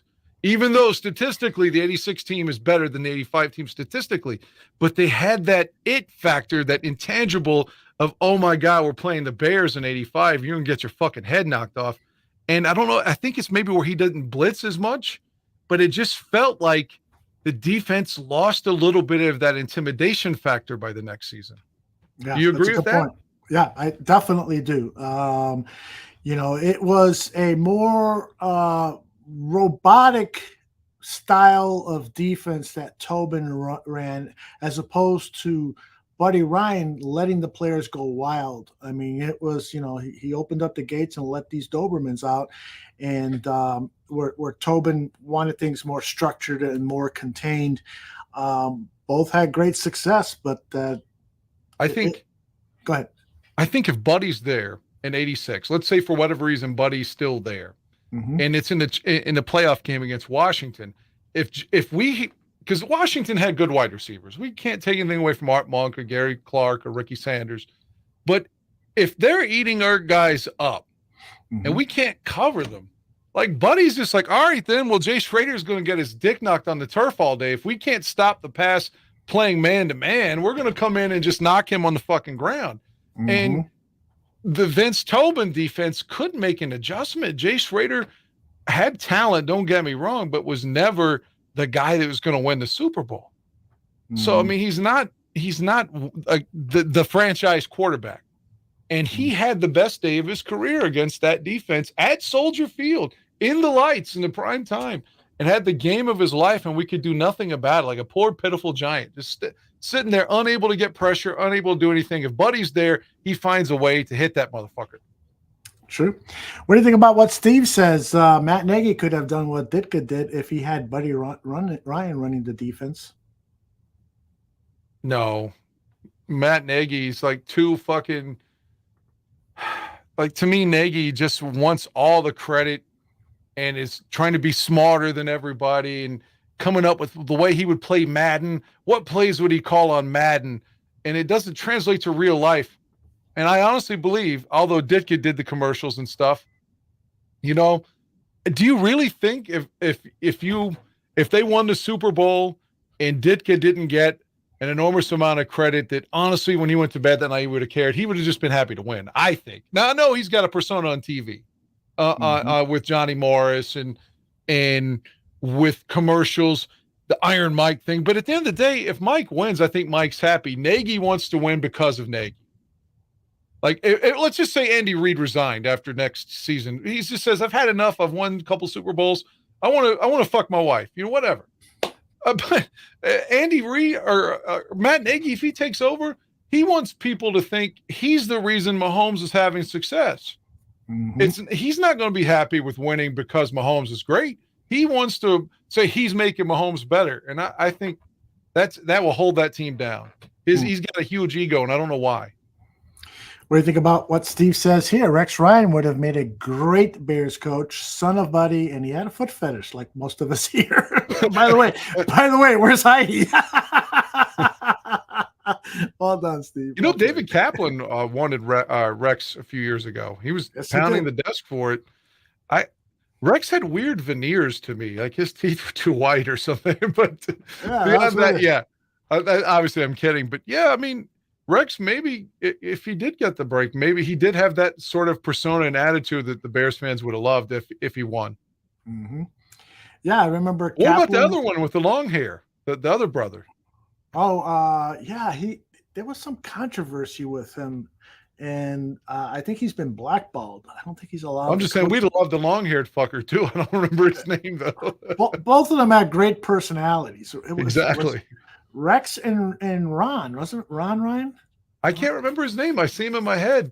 It seems like he got into an argument once when he was the coordinator with Cutler on the field, actually. I think he was at the Rams, maybe, as the coordinator, and Jay basically told him to go fuck himself. He didn't give a shit who he was, you know, because that's Cutler. It's Rob Ryan. Rob Ryan, yeah. Yes. Did he get into an argument with Cutler? I think so. I think Jay was just like, I don't give a fuck who you are, man. Fuck you. Don't care. I wish I had Jay's perception toward people, because he literally doesn't care. You can say like, oh, Cutler, you suck, you this, that. You know, he doesn't give a fuck. McMahon was the same way. He doesn't care. Like, you remember when we had McMahon on the show and I was like, man, does it bother you that Dan Hampton has just been talking shit for 30 years? I love Hampton. I love you. Why can't you guys have great personality? Why can't you be friends? He's like, I don't give a shit what he says. And like, he really doesn't. I wish I could be the same way. Yeah, you need to change your persona. Nah, everybody loves you the way you are. And even Retro does. Although Retro's giving you shit saying, you know, you weren't playing the bro when Joaquin was here. The bro. You know, like a bro is somebody who takes care of you and doesn't give away anything that would make your wife or girlfriend suspicious. Oh, because I didn't. Yeah, I shouldn't have. I should have asked him before we got on camera if it was an okay question. Let's see if I can find one. Retro's dad, do you feel like an arsehole now? If it creates tension with his wife, then certainly. Oh my gosh, could you imagine if Joaquin was married when Lisa Lampanelli was saying that? God. That would be. Let's see on TMZ in a month. Former Bears receiver going to court over a podcast interview for divorce. Oh no, that would be awful. He seems like a super guy. Yeah. All right. He seems honest with all of his answers too. Oh, really? Absolutely. I mean, geez, talk about doing a documentary. And like that story he said, he was like, well, if you're only going to play me 1 week, then what's the fucking point? Yeah. I'll go to Minnesota and try to play there then. Mm-hmm. Yep. Wow, great honesty. Right. Can you think of another player like that the Bears acquired, whether via draft or free agency, and you had high expectations because of the reputation they came in with, and they Are we talking let about a you young down? guy or a veteran? Let's keep it to a young guy or a veteran. I don't care. A veteran, definitely. I think of like Jared Allen, because just like a year before, he had like 22 sacks in Minnesota and didn't do anything here. Yeah. And again, Peppers was great in Green Bay and great in Carolina and lackluster, like okay with the Bears, you know? So it's just like, God, like why couldn't we implement him, make him great? You know, I mean, there's been numerous people over this. How about that string of running backs we'd signed to complement Forte, whether it was Michael Bush or Chester Taylor or Marion Barber? Now, I know Marion Barber's dead now. I'm not trying to besmirch a dead guy, and he had that moment against the Broncos. But when he was at Dallas, he was a fucking force running the ball. But none of those guys lived up to any of their previous. Like Michael Bush was great with the Raiders and great in Louisville.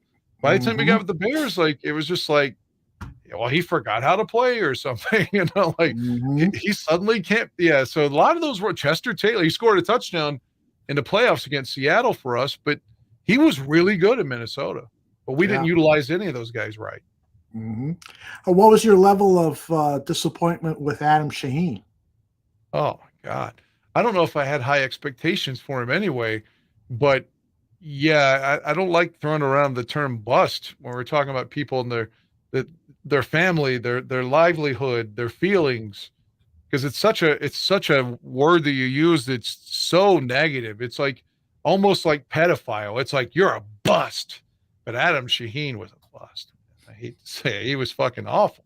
Every time he caught a pass, he got hurt. He got hurt catching a touchdown from Mitch in Cincinnati and was like out for the year after that. He caught a touchdown and somehow fucked up his pec catching the ball and was out the rest of the year. Wow.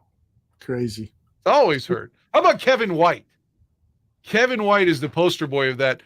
You know, like the guy comes high expectations at West Virginia. He's the guy just to run deep and he's going to catch touchdowns. And he basically only had one big catch the whole time. It was against New England.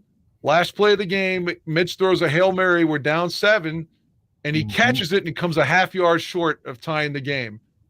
But after that, poor Kevin White's hurt every year. Every year there's a new injury. Awful. Yeah, so that's the one I think that stands out the most. Or even Cade McNown, like we mentioned earlier. Cade McNown. Because Cade did okay in 99 when they brought him in spot play. You know, and by 2000, I don't know if you remember this, the day the Bears lost to San Francisco in 2000, it was Jerry Rice's last home game as a Niner, and T.O. had 20 catches against us. That day, the Bears didn't cross midfield. And the next week, the Bears went to Dick Duran reportedly as a team and said, you cannot play Cade McNown. He can't start. We fucking demand Shane Matthews plays. Cade McNown cannot play. As a team, went and demanded that Cade not start. When have you ever heard a story like that? When even if it's a nondescript Week 17 game where the team was like, bro, he can't play. Maybe when Akeem Hicks finally said that Mike Glennon can't play. He admitted that on camera. Like, this guy can't play. He's just, I mean, that's the only other time I can think. And he pushes him on the sideline. Remember that? Yeah. Steven says, I was cringing during asking about fucking Lisa Lampanelli. He probably banged her in the whole offensive line, but you guys kept pushing. No. She only likes black gentlemen. At least that's her shtick. She always says that. She wants to be edgy somehow by mentioning she likes to have biracial sex. I don't know why that's so controversial. Yeah. Here is a picture of her. Now, she's lost a massive amount of weight. I think it started 3 years ago. She did that surgery and stuff. But back when she was making those kinds of jokes, this is what she looked like. She was a heavy, big woman. And I'll never forget in one of those Comedy Central roasts, somebody said, Lisa Lampanelli, all you got to do if you want to fuck her in the ass is throw a sandwich on the floor. Oh, my God.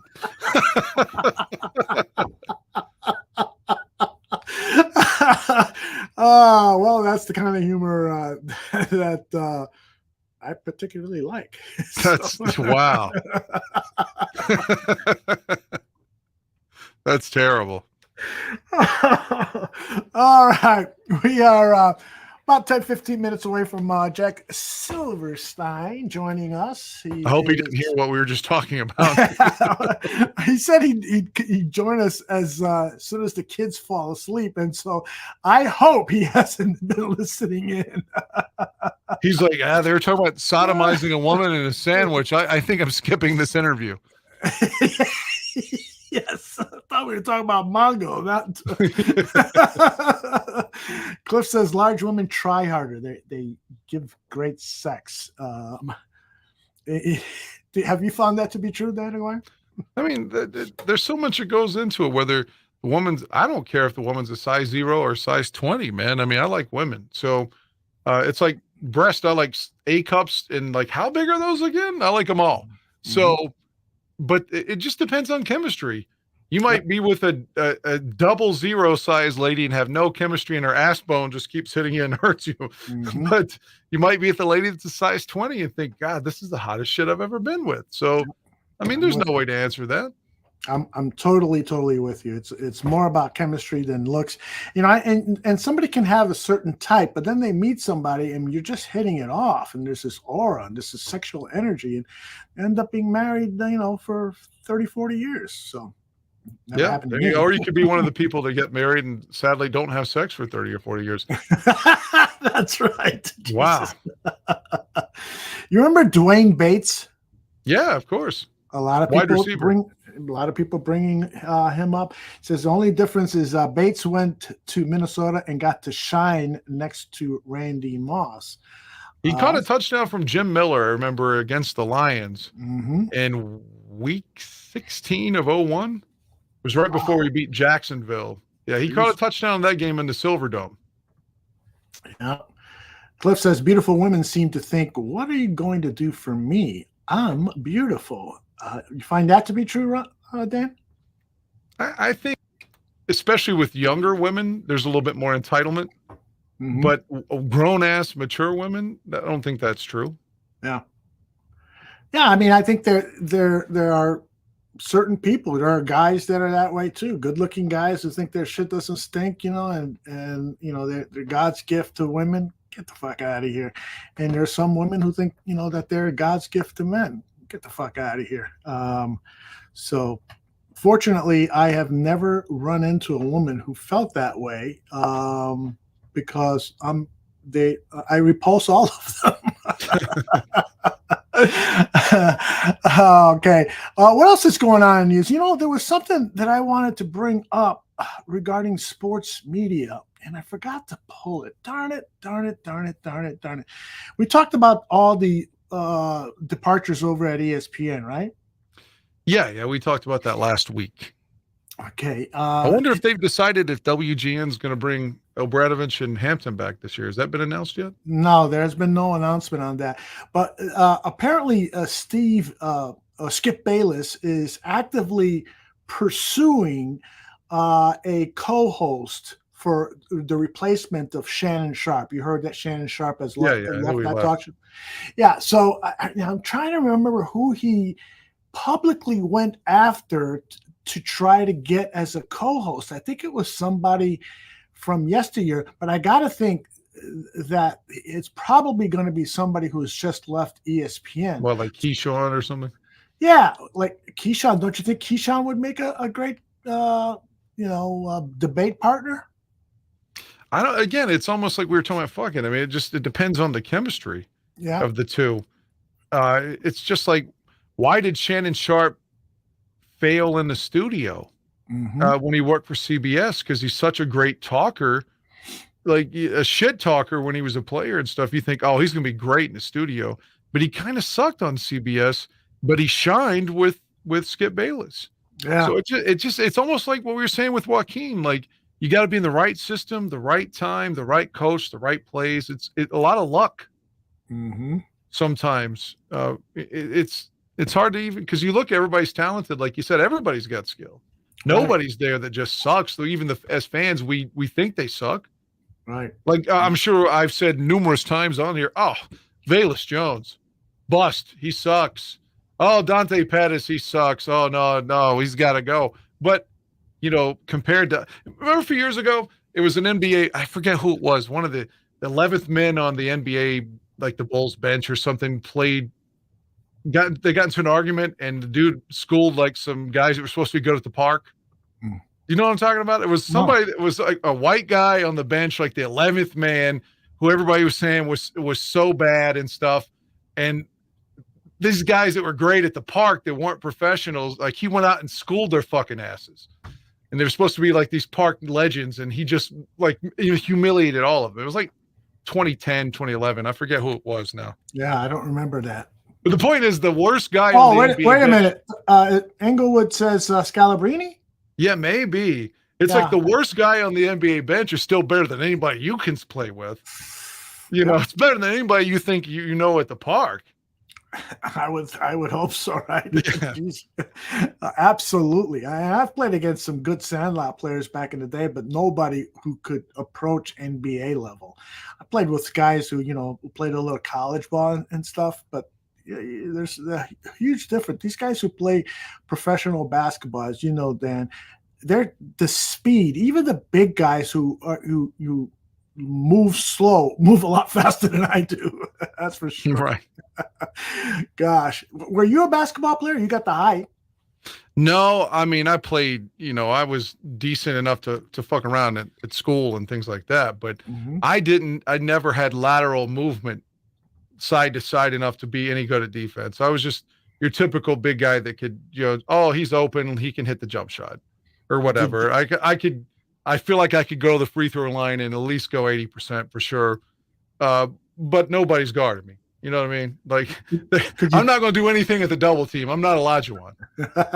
Could you dunk? Not to where if I dunked, it didn't look impressive. No. It's like, I barely got it. Yeah, I got it. Yeah. Okay. Thank God. Yeah, I've dunked many times in my dreams, and I'm serious about that. I will sometimes go to bed thinking that I'm an NBA star and I'm playing, like Michael Jordan type basketball. It helps me relax, and I have all these sports fantasies that I'm a great wide receiver and I'm catching touchdown passes, and I play out all these scenarios, and before the game is over, I'm dead asleep. You ever do that? Am I alone in that world? No, I never really did that, but I honestly view myself as being, in terms of basketball, I was not tough enough to just get hit over and over and over and over.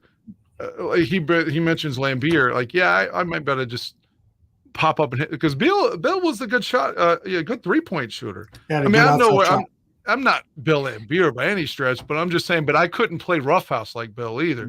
I'm not dirty. I mean, I can't play dirty like that. I don't want to hurt anybody. And I'm not saying he's trying to hurt people, but he's trying to intimidate. That's not who I am. So I can't fit that mold. I would have been more of like a Tom Waddle type, like in the sense that I can catch and then I can take your shot too. But I'm not going to hit you really hard. Like, I played both sides, but I was way more effective on offense than defense. Because defense, I felt like it was a waste. Last game I ever played, I had 3 sacks, and I hated all 3 of them. Like, God, I have to fucking go do the work, I guess. Whereas the championship game we lost, and like I just felt like defense I was tired on defense all the time. Offense, I feel like I could catch a ball and get my ass, like my head knocked off, and still get up and be okay. But if I hit you, then I'm fucking tired for 5 minutes. Baseball was your game, right? Right, Phil? I was decent at baseball, but I quit when my dad died. Like, I played like 2 games after my dad died, and I regretted that in hindsight, but not at the time. I understood at the time. I still think at the time it was kind of the right move to make. But again, I would have been a high school player. I wouldn't have been professional. I'm not that good. But I was an all-star in like little league and shit like that. But I could have played high school ball. I couldn't have made it, past that. I mean, I was okay. For a little kid, I was good, I guess. Well, while we wait for Jack to join us, I just want to remind everyone that the Raging Mouth, the Mike North story, is now downloading. Episode 1 downloaded on Monday. Last week, we did the preview episode, a 11-minute preview episode that Dan voiced with his great pipes before he turned horse on us. Thankfully. And the reaction to that preview was outstanding. And then episode 1 is getting acclaim too. Episode 2 drops next Monday, and that's where Mike is going to talk about when he met his wife, Bibi, and talks about going into the service. Talks about building a hot dog business that was really well known in the northwest side of Chicago. And then that fateful moment when he met executives over at the Score Sports Radio and told them, instead of, because the owner there, a guy named Don Lee, was opening up another music radio station, and Mike begged them, please don't do that. Open up an all sports talk radio station. And so he's going to share that story, and that episode drops next Monday. So be on the lookout for that. Raging Mouth, the Mike North story. Mike's persona, which I'm not saying was a put on, but his persona, just his willingness to get in the ring, so to speak, and fight and argue. Like, again, I don't want to do that. Like, I'm so like almost in awe of that. Like, I don't want to be contentious. So when I hear Mike going at him, like, man, that's the reason he got paid well, because he could do that without any conscience and just fuck you, man. Mike loves to trash talk. By the way, we got our guest is here. Let's bring him in. His name is Jack. Well, let me see here. Let me do it that way. There he is. Jack, what's up, brother? Hi, Aldo. How are you? I'm doing well, and say hi to Dan Aguirre. Dan is joining us via phone studio. We can't see his face moving, but we've got that lovely picture of them up on the screen. Say hi to Dan. Hi, Dan. How are you? I'm well, sir. Good to meet you. I'm sorry I'm hoarse from a metal festival over the weekend. That's all right. That's all right. Dan was actually he had people, what is it called when they're surfing? Crowd surfing. I just took a beating during Lamb of God, man. I just got my ass. Like, it was so many people there. Like, you couldn't even move your. I mean, I've been in 100,000 mosh pits, but this one was just, you couldn't even raise your arms, and you're getting hit from like 4 different areas. Put it this way, I got kicked in the nose at one point. I thought my nose was broken. One of the crowd surfers fell on my neck. That was in the air, literally fell on my neck. So I'm like, God damn, I'm taking a beating. Plus, I'm protecting women that are with me too. So anyway. It was a tough weekend, but a good weekend. How's your weekend, Jack? All's well. All's well. Just nothing to report. Jack Silverstein. Did I pronounce that correctly? Yes, you did. Good. I don't want to bastardize your name. That's okay. Is very well known among Chicago sports fans for his reporting on sports history. You're working on a book about the Chicago Bulls, right? I am, slowly but surely. 6 rings. 6 rings. Wow, I can't wait. What can you tell us? Can I ask him a question right off? I want to ask him a question. As a Bulls, okay. In your opinion, as a Bulls historian, then, do you think the Bulls still win championships if they don't trade for Bill Cartwright? Because I always thought Charles Oakley was a man. I mean, that's a guy that I think the Bulls would have been better if they'd have kept Oakley. No one agrees with me, but I always thought that. No, I think that's too far down the rabbit hole, because then what do you do with Horace? Well, you watch him go to Orlando and beat you at the United Center and get carried off the court. What I'm saying is, if you I know what you're saying. I'm just if you keep Oakley. So no, I've never thought that. I think it played out perfectly, and Bill Cartwright was very important to that team, to the interior defense, to the leadership, toughness. He was one of the few people. He and Craig Hodges were probably the 2 guys who stood up to MJ the most in practice. And I think that the rest of the players needed to see that. He was someone who could defend. I mean, I don't think you need me to tell you about Bill Cartwright, but no, my opinion is no, we needed that team set up the way it was set up. Okay, well, I'll rephrase my question. If they don't make the trade, can they still win the title with Oakley? Yeah, but I don't think that they win 6. I think that team, I think it was really 2 teams, and I think both of those teams were designed perfectly, and that's why they were able to maximize and win 3. I think if you have some other number 2, a more standard number 2 instead of Pippen, does MJ still win a championship? Yeah, absolutely. Does he win 6? No, I don't think so. Fair point. Very fair. So we've asked Jack to come in and talk to us about Steve McMichael, who is is now a semi-finalist for the 2024 NFL Hall of Fame, and also Virginia McCaskey as well. But let's talk about Steve first. And Jack, do you clearly agree that he belongs in the Hall of Fame, right? Yeah, I was not a big Steve McMichael in the Hall guy until there was a lot of conversation around it probably starting last spring, and I started taking a look at just the numbers, and the numbers stacked up really well. So then I started to watch a little bit, some of his greatest hits and certain, just turn on like a game from 85, 86, 87, 88 was a big year for Steve McMichael, and started watching some of those and just seeing the work that he was doing on the interior, seeing the way that he was helping, create lanes for Hamp and for Dent and for Singletary, and seeing what his peers and what his teammates said about him.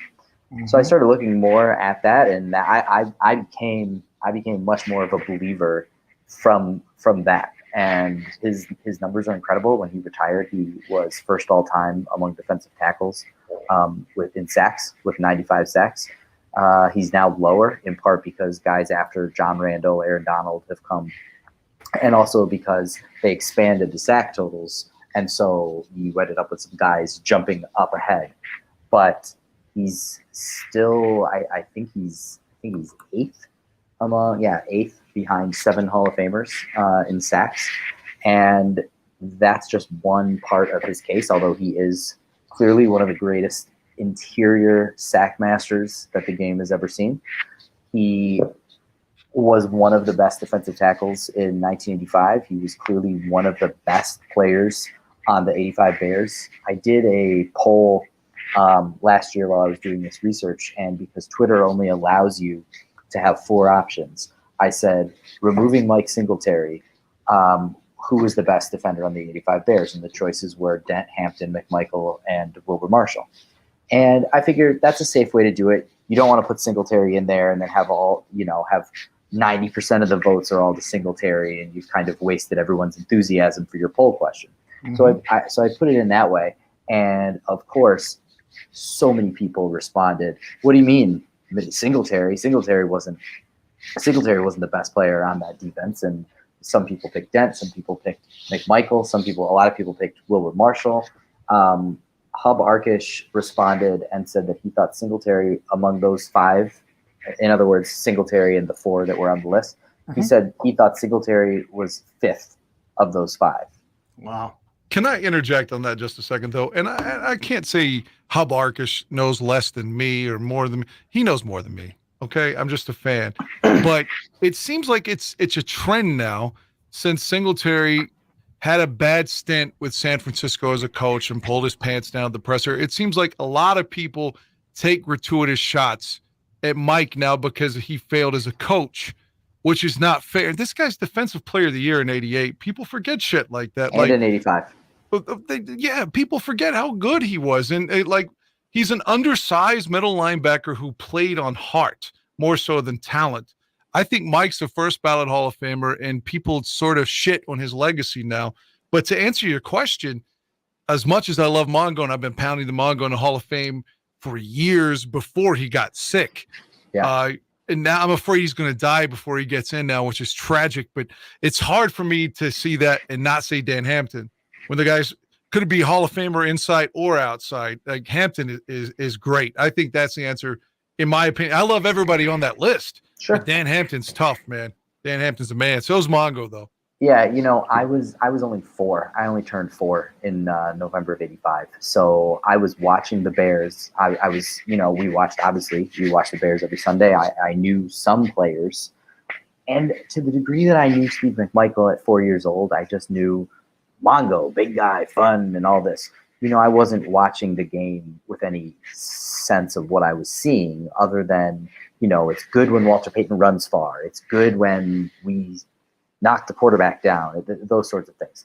So certainly if I was around at the time, I might have a more immediate reaction. I hear what you're saying, Dan. I think it's true that there might be a little bit of a backlash. And it's also hip to be able to say, Singletary, that's not the guy, let me tell you.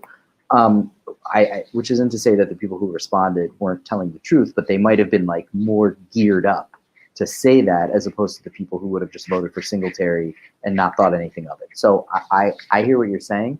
I think the point to me, or one of the points, is that the 85 Bears get talked about as an underachiever because the 85 Bears, because the Bears on a whole were an underachiever, but the defense on a whole was dominant for an extended stretch of time.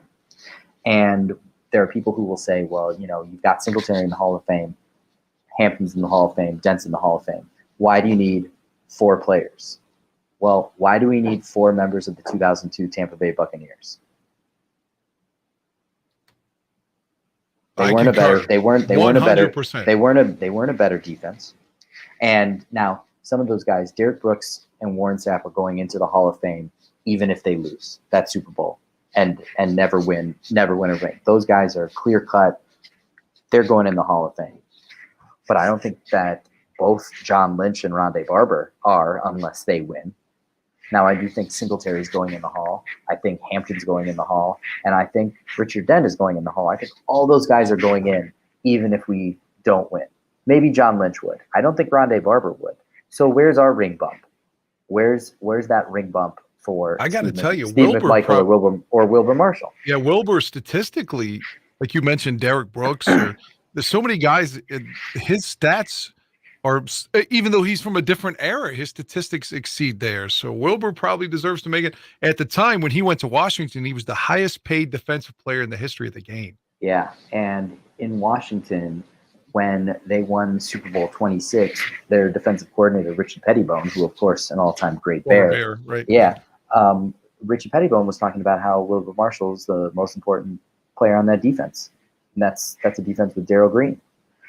Charles Mann. And Charles Mann. I think a trend that we're going to see now, and that we've been seeing in the senior committee, is that, you know, there really is no perfect senior candidate. You get to the senior pool because there's some sort of imperfection in your resume. Now, for example, I've been pushing Sterling Sharp. I think it's ridiculous that Sterling Sharp did not even ever make it to the semis as a modern era candidate. I think it's ridiculous that Sterling Sharp is still not in. I think that if Sterling Sharp had played 2 more seasons, you're not just talking about a Hall of Famer, you're talking about a first ballot, you know, he's going to finish top 5 or top 10 in all major categories. As it stands, Sterling Sharp in his career was behind only Jerry Rice in AP first team All-Pro selections. Jerry Rice had 5, Sterling had 3, and no one else had 2. Everyone else was at 1. So Sterling Sharp was clearly that 1A, and at times you could call him the 1 over Jerry Rice. But obviously he had the fluky neck injury. He's got the shorter career. You've got Randy Gradishar, who I think is going to get it this year. At the time, it was viewed as a shorter career because only 10 years. So everybody who is in the senior pool is going to have some element of their resume that isn't perfect. And one of the things that's going to get them over, and something that we're seeing now, is fan base support and writer support. You know, whoever the voter is in the Pro Football Hall of Fame, that's a representative of that organization. For the Bears, it's Dan Pompei.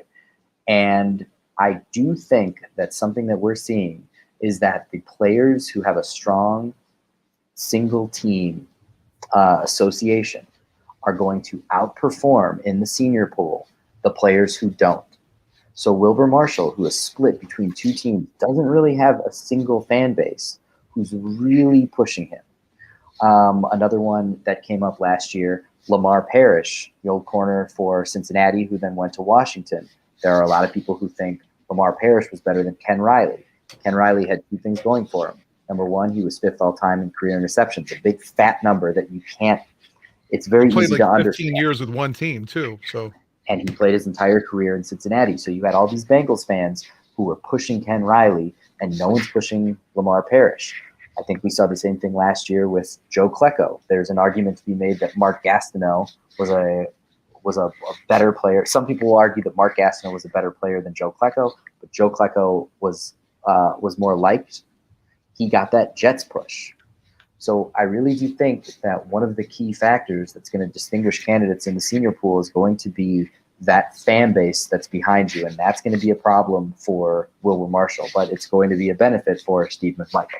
I agree with you. The reference to Sterling Sharp, because he's there from 89 to 94. And, like you say, he had a neck injury, but he's a Packer and he was a great player. Ironically, as I sub-reference and come back to my point, Mike Holmgren said that the Packers probably don't win a Super Bowl, ironically, if Sterling doesn't get hurt, because it made Favre such a better quarterback, having to spread the ball around. That is absolute nonsense. That's what Mike Holmgren said. He said it made him having to hit Robert Brooks and other players like that because he zeroed in. Well, he's saying that Favre threw too many interceptions trying to force the Sharp. I'm not saying Sterling doesn't deserve it, but it's ironic. Favre threw interceptions his entire career. The final. I was agreeing with you on Sterling, though. I'm saying, like, you say he's from 89 to 94. He didn't play long enough. But on the flip side, Terrell Davis was really good in 95 through 98. And then he was hurt the rest of his career, and they still put him in. Yeah. So Sterling excelled more than Terrell Davis is what I'm saying in terms of longevity. Definitely. No, I wasn't disagreeing with you, Dan. I was disagreeing with Mike Holmgren. I mean, as far as Sterling Sharp, so Sterling Sharp was in the 88 draft, and Michael Irvin was in that draft. And Tim that's Brown my bad. I said draft. 89. You're right. That's okay. All three of them were in the first round. Through the end of 1994, which was Sterling Sharp's final year, and then we'll get back to McMichael, but through the end of 94, Sterling Sharp had 595 receptions. Michael Irvin was second with 416. Sterling Sharp had 8,100 yards.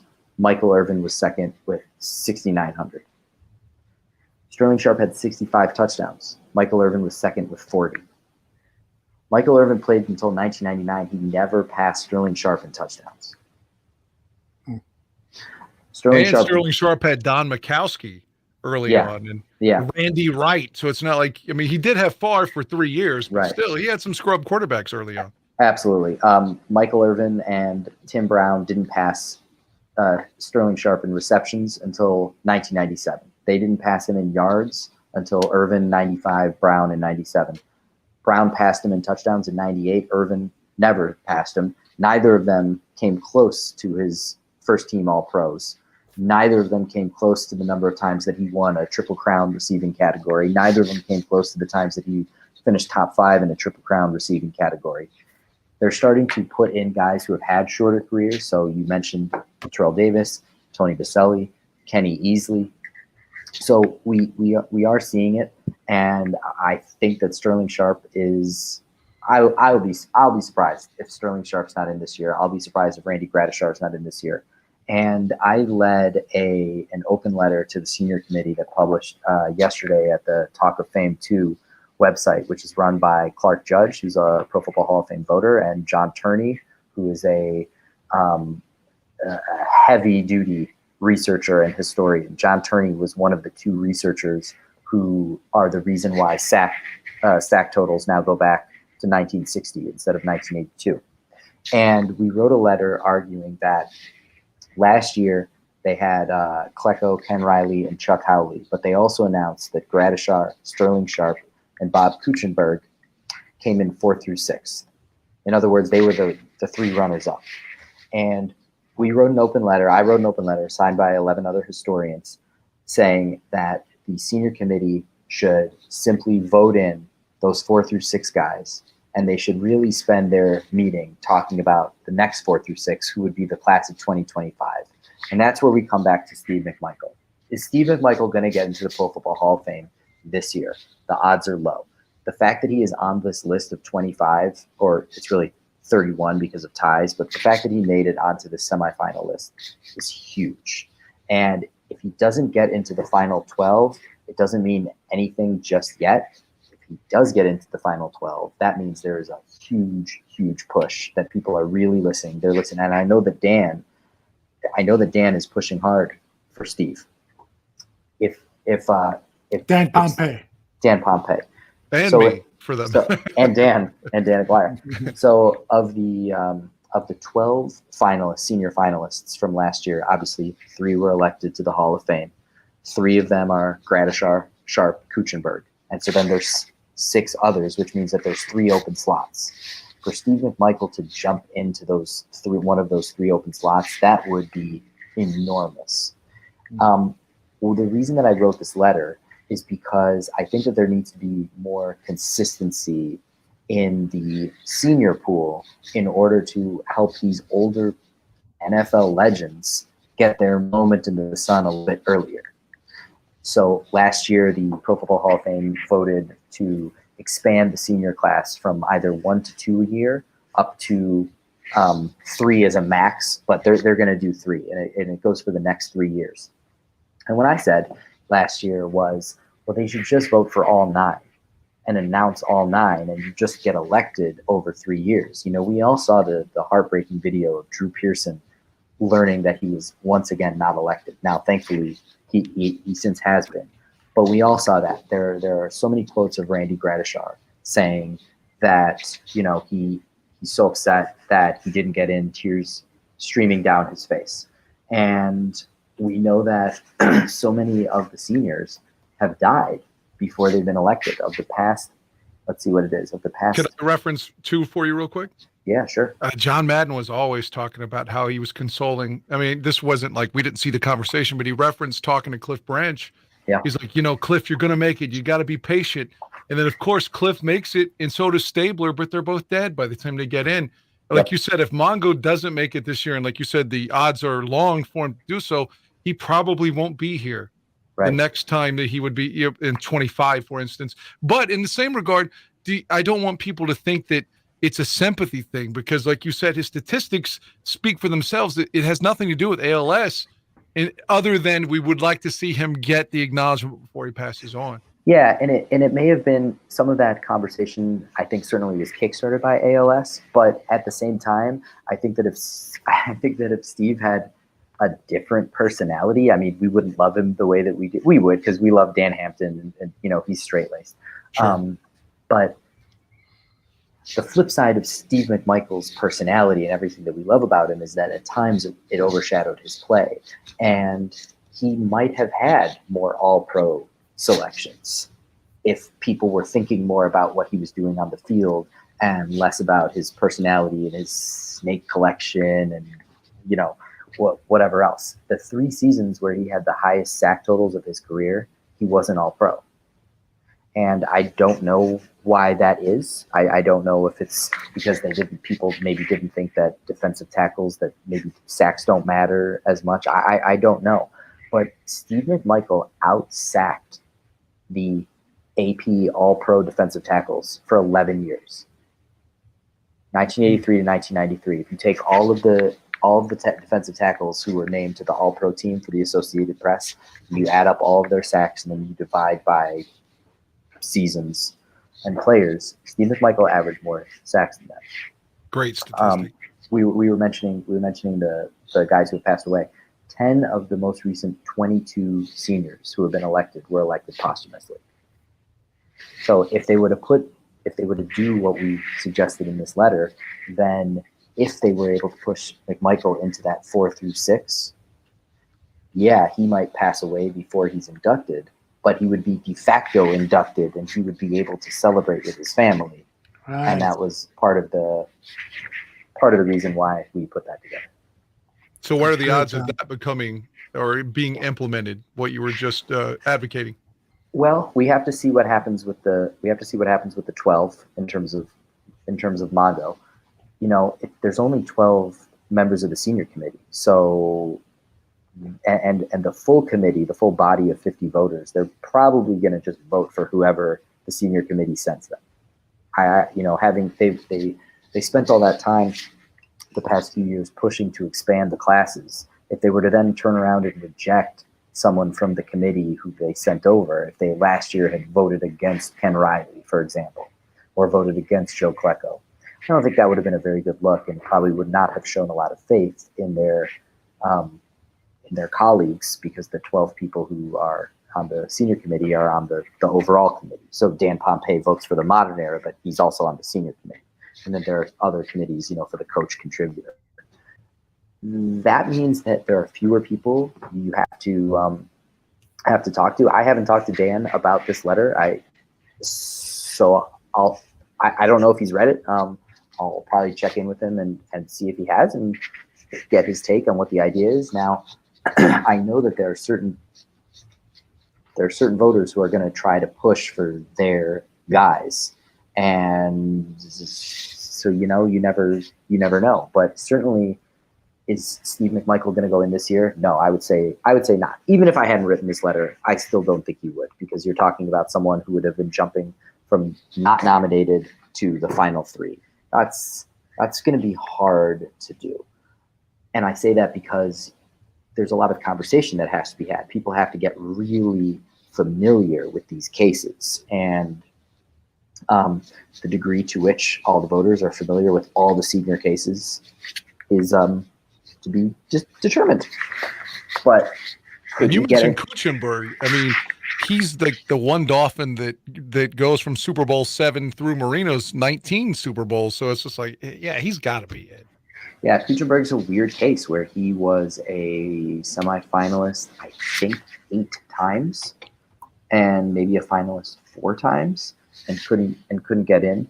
Lester Hayes is someone who has been high in the mix for a long time.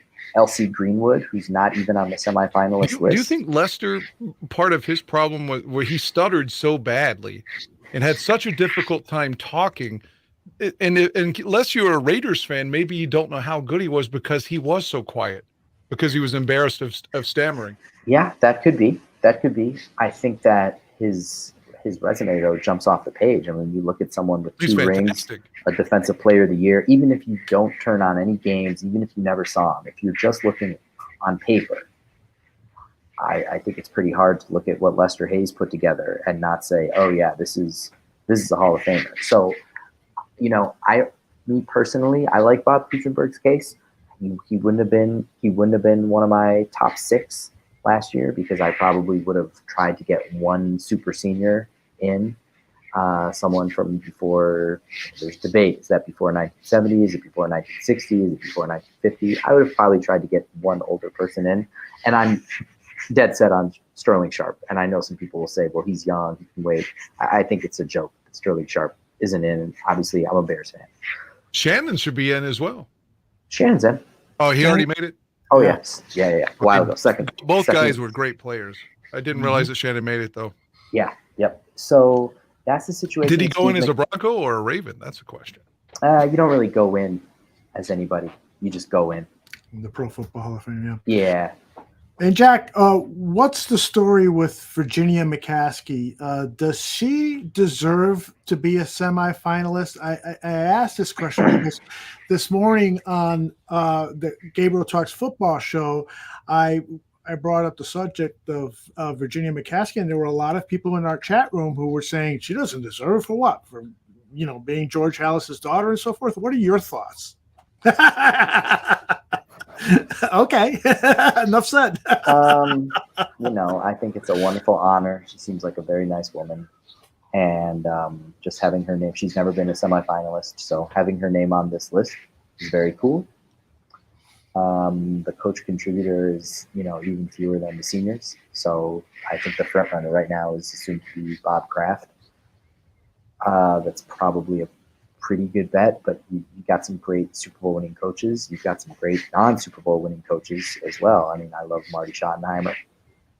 And you've got Clark Shaughnessy, who Bears fans should know. Mm-hmm. So I don't think that's going to happen. And that's the end. Enough said. I think Hester then. I mean, not to switch topics, but still Hall of Fame. Is Devin Hester? Is there a real chance he makes it? So there is, but it's not looking like it because for whatever reason, voters elevated Jared Allen over him last year. So the way that the modern era vote works is that you get the 25 semifinalists, and then you get 15 or 25 plus because of ties, but then you get 15 finalists, and then those 15 end up being split into 3 groups. You've got the first 5, and that's the class. And then you've got the second 5, and they have the inside track, presumably. And then you have the third 5. Devin Hester, his first year of eligibility 2 years ago, was in that second 5, meaning he was one of the next 5 up. Jared Allen was in the third, and they switched. I want Devin in as soon as possible. I personally think that while first ballot can be, you know, an irrelevant distinction in some respects, I do think that there are certain people where, yeah, absolutely, the best of the best of the best, the no-brainers, the stand-up, sit-down presentations, you know, where the guy stood up and said Brett Favre and sat down, and that was his presentation. Or the guy stood up and said Peyton Manning, sit back down. I think that Devin did that, and in the group that I'm in, the Not in Hall of Fame committee, we meet and we go through this entire process, but on our own, we voted Devin Hester in first ballot, and I'm one of only 2 Chicago guys in the group, so it wasn't just me. We voted him in. I'm annoyed that Jared Allen jumped him. I look at Jared Allen more as like he's an excellent player, deserves to be in the Hall of Fame. I'll never forget the image for the of Bears.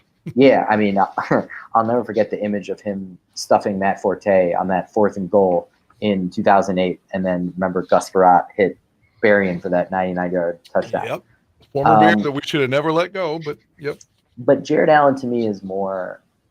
He's like a big collection of numbers. Antonio Gates is like a big collection of numbers. Like, they're great numbers and you should be in the Hall of Fame. But to me, Devin Hester had an impact that was greater than that. And he has the great collection of numbers. Is he going to get in this year? My sense is that he is not. When I saw that he was a finalist 2 years ago, before the class had come out, and so we just knew he was in the final 15, I wrote a piece for Windy City Gridiron called Devin Hester is a lock for the Hall of Fame by 2027. And the reason was that since the semifinalist era started in 2004, every first ballot finalist had made the Hall of Fame within 6 years. So I said, all right, Devin's in by 2027. And the fact that as a returner, we've never had a pure returner go into Canton. We've never had a pure returner make it this far, even to the semis, because obviously Gal Sayers, running back, Deion Sanders, cornerback, Rod Woodson, you know, DB. You've got some other guys like that. So to see Devin Hester get this far, you already know that clearly the voters are with him. It couldn't just be Dan. You know, it can't just for a guy to be a first ballot finalist, it's not just one voter pummeling people with information or like really beating the drum. Clearly he had momentum just coming in. And I thought what was telling was that when he retired, there were still all these, is Devin Hester going to make the Hall of Fame articles? And then by the time he was eligible, it was, is Devin Hester going to be a first ballot Hall of Famer articles?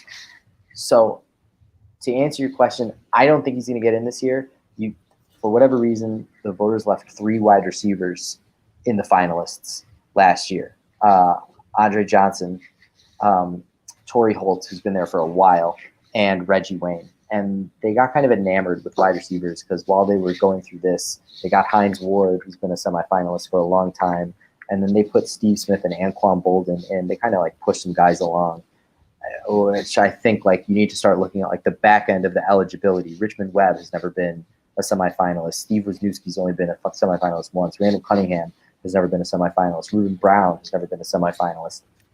You're talking about guys who, you know, defined their position in terms of Richmond Webb, who was 1990s all-decade. Carnell Lake has never been a semifinalist. He was 1990s all-decade. So there's a number of guys like that. I see someone respond, they're doing Devin wrong. I agree. Ultimately, what matters is that the right people get in. We saw this last year where there was a big push late in his eligibility for Albert Lewis, the great corner for Kansas City and then for the Raiders.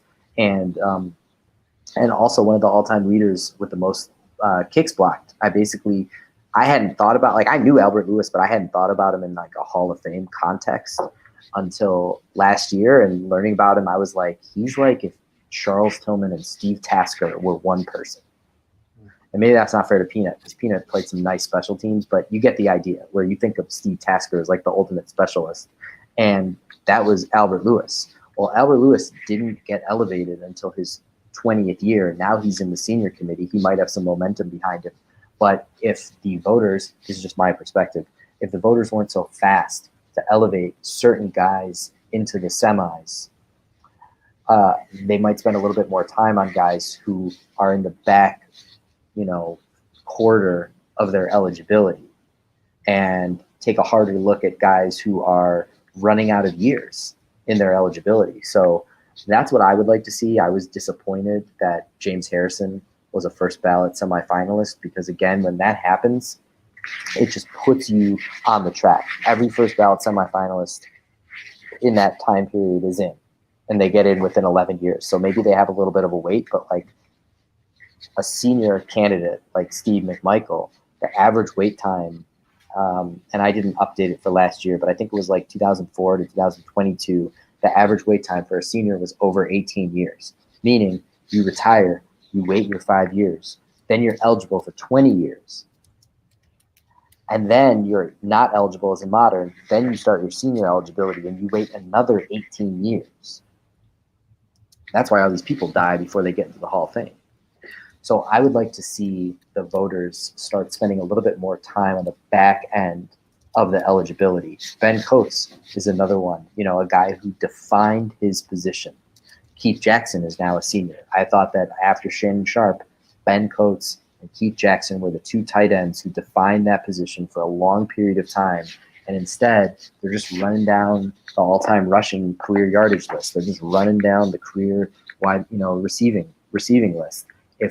If offensive guards if there was a big page on Pro Football Reference that said how many blocks you made, and it was just a big fat list, Reuben Brown would be in the Hall of Fame by now. He's got all the Pro Bowls. Where's Reuben Brown? I'll tell you, for Bears fans, you want to talk about somebody who you have to talk about. And I'd be curious to get your guys' take, because I was always someone who throughout his career, I thought Lance Briggs. I always said future Hall of Famer Lance Briggs. And I think Lance, in my opinion, now you're more qualified to talk about this than me, obviously, but I think the two Tressman years in 13 and 14 really hurt Lance. I love Lance too. I love him as a personality. Loved him as a player. What was he, a third-round pick? He exceeds all expectations, makes Urlacher better, blah, blah, blah. I agree. But Lance, the thing with don't forget the crashing the Lamborghini, leaving the scene, but I'm going to start a restaurant and miss. And then he got a little bit heavy during the 13th season when they elevate him off the injured list at the end of the year. He's out of shape. He has this I don't give a fuck kind of attitude after Lovey's gone. And I love Lance, but I think those last 2 years he kind of mailed it in, and I think that hurts his legacy. And I agree with you. And I think the other thing that happened at the exact same time that was going on, Peanut Tillman was turning himself from an excellent player who we all thought, why isn't this guy in the Pro Bowl every year, to a guy who had one of the greatest seasons ever for a corner. Yeah. Yes. And because everybody thought of Peanut and Lance simultaneously, because they were drafted a round apart, and obviously they were friends, and they were good basically on the same timeline. I mean, Lance, they were both starters as rookies. I think that exactly, Dan, what you just said is what happened, that people looked at Tillman in 2012 and were like, whoa, holy cow. Lance, remember, should have been in the Pro Bowl in 2012, and he wasn't. That would have given him, I think, 9. And like you said, I think that it dipped.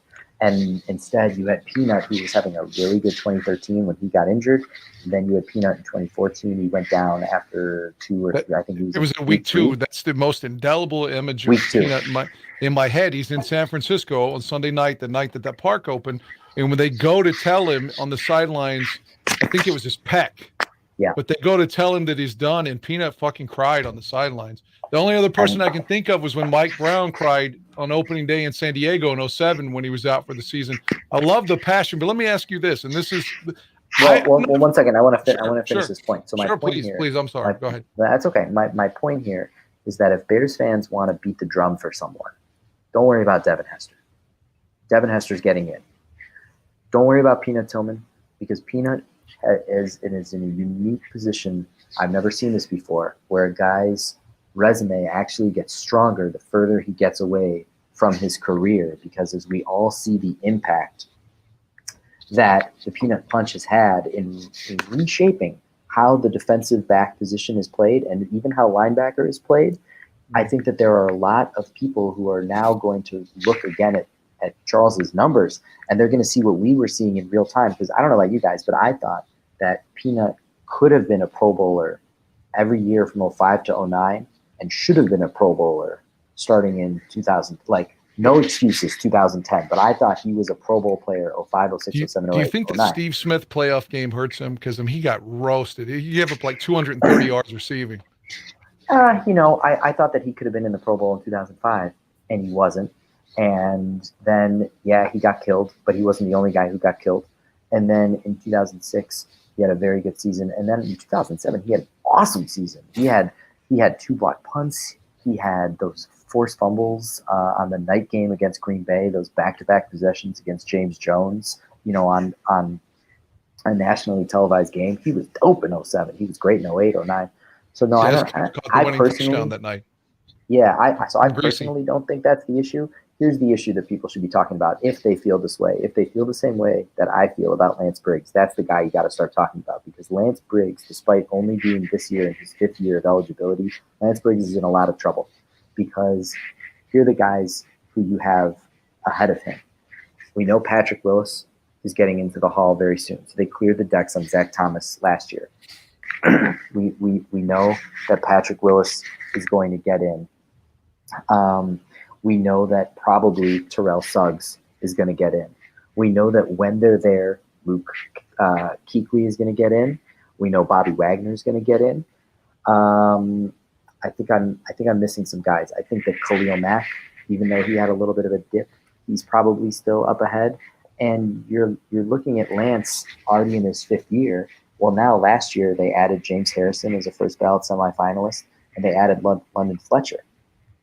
And London Fletcher, semifinalist in his 5th year of eligibility, I think the only player who made the semis in his 5th year, in his first 5 years, and didn't get in and is now in the senior pool is Steve Tasker. And we know that Steve Tasker he's got his own lane because of special teams.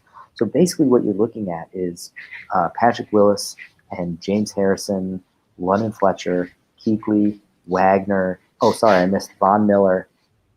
And then you're going to be butting up on the other end when, by the time, TJ Watt comes around, it's going to be like, oh, well, that's kind of a linebacker. So, like, it's going to be him. I know that there's some people who love Levante Davis.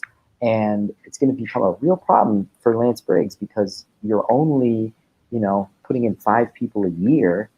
If you've got 10 linebackers, you're only eligible for 20 years. You only got 15 years left. You start to crunch the numbers, and Lance is in some trouble. So I would say that if Bears fans feel the way that I do, that Lance Briggs is a Hall of Famer, that's the guy you should start talking about. Don't worry about Devin Hester. He's fine. Charles is going to be like, Charles could go until his 15th year and not make the semis, and then all of a sudden go semis, finals, inducted. I mean, he's going to be like a guy who he could be late. It won't matter, because his resume keeps looking better every single year. Lance Briggs. But to me, if the reason I can't champion Lance, although I love Lance, I bought Lance's jersey, but to me, it's like Wilbur or Otis Wilson are both great players who should arguably be in. And if, again, Wilbur Marshall can't make it, then I'm not going to be upset if Lance Briggs can't make it, because I think both of those guys should be in. But then they'll say, well, you can't have all 3 of them in because Mike's already in. You can't have Otis and Wilbur and Singletary. But to me, they're both more dominant in both. And we've already talked about Wilbur's statistics. Like, to me, that's the guy that should be over Lance. But it's not like I'm going to argue and say Lance shouldn't make it. But, I mean, I would champion Mongo, not because he's sick, or Wilbur or Otis Wilson. So if you those guys can't make it, and it took Richard Dent forever too, and Richard's always having 10 sacks a season. So obviously, there is some level of capital that you have in order to push for guys. Like, how much energy does any one person have to push for all of these Bears? I mean, here's a name we haven't mentioned: Jay Hilgenberg. Right. Like, everybody thought at the time, oh, Jay Hilgenberg is one of those guys. Like, he wasn't Dwight Stevenson, but he was like the next center. Mike Webster played for a while in the 80s, but Jay Hilgenberg had that huge run where every year he was in the Pro Bowl, and feels like he should be someone who's in there. And that brings another name that we haven't mentioned, Olin Kreutz. I think that with Olin, they've been spacing centers out like 10 years apart, give or take. So I don't think it's that big of a deal that Olin hasn't gotten in the mix yet, but I think that if someone younger than him jumps up, then that might start to be a concern. Listen, these are the problems that come with winning, with not winning the one Super Bowl you were in, is that nobody on that Lovey team is going to get that bump. But my point was, there are people who are Bears fans who love Lance Briggs, like you said, who don't think he was a Hall of Famer. I do. There are people who don't. My point is, if you do think that he's a Hall of Famer, that's the person on the internet have any kind of a say or any kind of influence. Lance Briggs is the guy you need to be talking about, and I would say that the way that you need to do it is you need to stop talking about outside linebacker based on sack numbers. You need to start talking about it based on the way that Lance played the game, which is an all-around player. Do you think if Lovey beats Tony Dungy, that Dungy makes it? Coach is such a tricky spot. If anybody was going to get there without a ring, I think Tony would have been a really good one, because we all saw the way that he turned Tampa Bay around. I mean, boom. And then, of course, I'm sure people remember, but some people probably forget, when did Tony Dungy come to Indianapolis? He came the year after playoffs. So he took that team, and obviously that team was already in position. That was already a good team. But, he took that team and he turned their defense around. He got that team over the hump. If they had lost that game, I don't know. Yeah, you might be looking at Tony Dungy out, even though I would say that's ridiculous. He's clearly one of the greatest coaches ever. But look at Dan Reeves. Dan Reeves is clearly one of the great coaches ever. Didn't win the ring. Look at Marty Schottenheimer. Marty Schottenheimer is clearly one of the great ones ever. Forced out after going 14-2, no less, with San Diego in 2006. Couldn't get a gig. Yeah. So I think it's possible. Not know what killed him, his career, though, all those championship losses. Yeah, definitely. So I think it's possible that, if we had won Super Bowl 41, that, now you're definitely looking at Lance in. Now you're definitely looking at Olin in. Now Devin's a first ballot Hall of Famer. I mean, as I always say, and this is one of these, this is where some of this gets frustrating. I think that we all agree that we didn't run the ball enough. And if we had just kept feeding Thomas, that we might have won that Super Bowl. If we feed Thomas and we win that Super Bowl, Thomas wins Super Bowl MVP. If Thomas wins Super Bowl MVP, we don't trade him. And if we don't trade him, he retires as the number 2 runner in Bears history behind Walter Payton. And if Thomas Jones is the number 2 rusher in Bears history behind Walter Payton and a Super Bowl MVP with 10,000 yards and 71 career touchdowns. Oh, my God. He's in Canton. I love it. Let me ask you another question. We asked Thomas Jones this on this network. That's my guy. That is my guy. I love Thomas too. I'm from the area Thomas is from. But big don't get. Yeah, he played for the Powell Valley Vikings in high school. They're now known as the Union Bears. But anyway, I asked him, or through a video because I couldn't join live, and I loved Rex. But what if Lovey in the second half says, "You know what, Rex, you're not throwing the ball well. Maybe it's the rain. We're going to go with Greasy in the second half." Thomas basically agreed. He said that the game was too big for Rex, and he liked Rex. Exactly. Yeah. Yeah. So he agreed with my. I always thought, again, if Mike Brown or Tommy Harris aren't hurt, maybe we don't have to do that. But given the same circumstances, what do you think if I say they put Greasy in the second half? Do we win? I think we do. I think probably, but I also have always thought, and I thought it at the time, we're coming off a season where we won 11 games, or maybe 10 games with a 4th round rookie. And you're going to tell me Orton? You're not going to say Orton should have been starting the game. No, but what I'm saying is that we won 10 games. I think we went 10-4. Rex won the game at Green Bay on Christmas to clinch the division.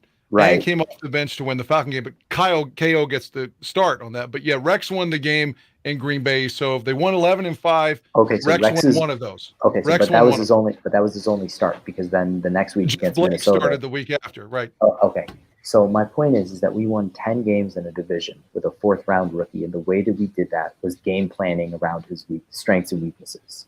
Sure. And I think it would be.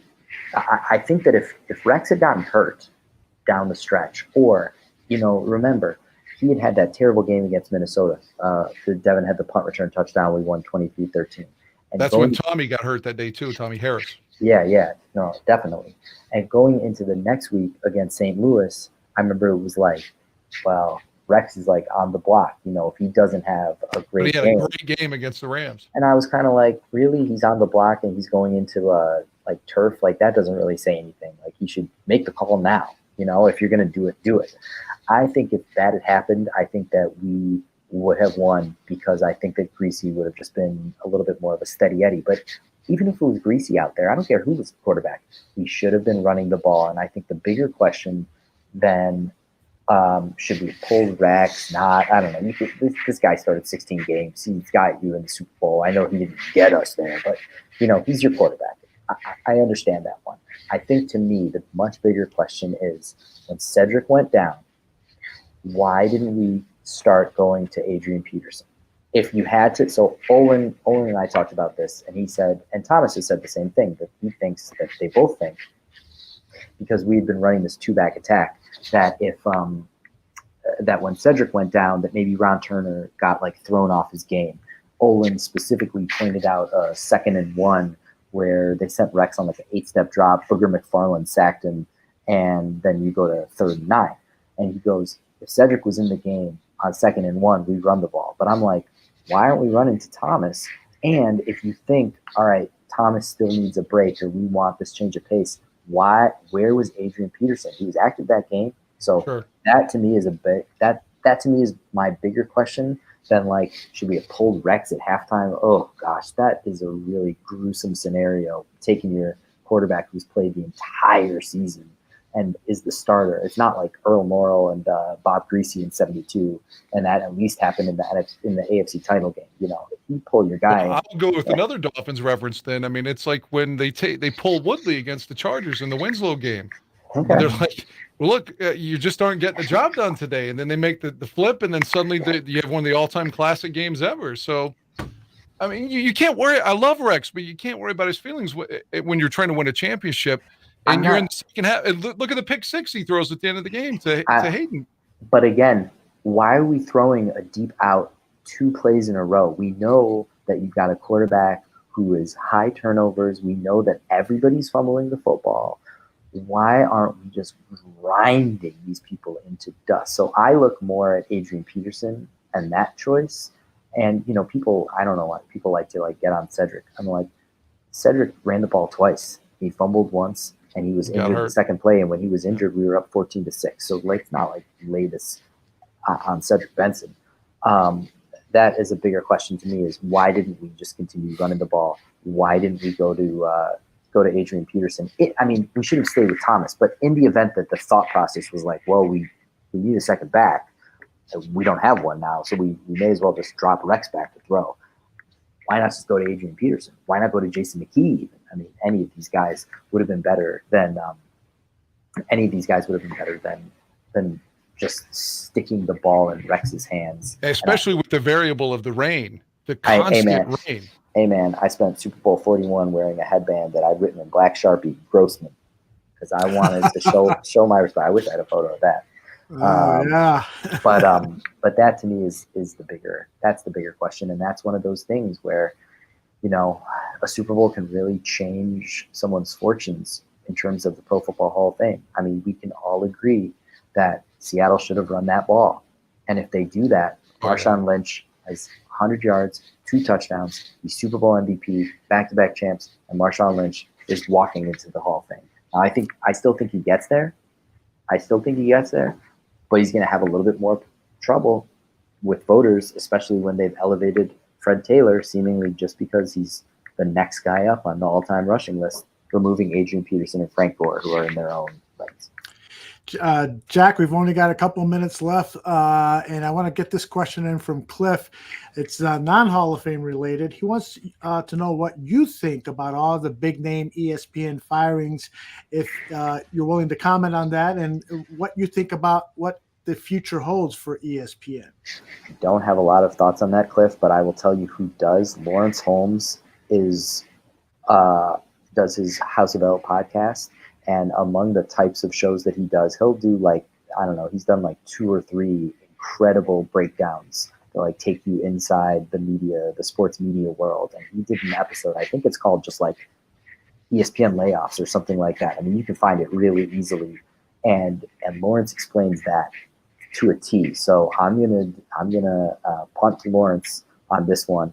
And you guys, if you're not listening to House of L, you definitely should. But you should definitely check out that episode, Lawrence Holmes' House of L podcast. It's one of his last, 10 or so. I mean, it happened right after the layoffs. And it's called something like ESPN Layoffs. You should definitely look that up, Cliff, and anybody else who's listening and who wants to know, because Lawrence explained it, and he explains it way better than I can.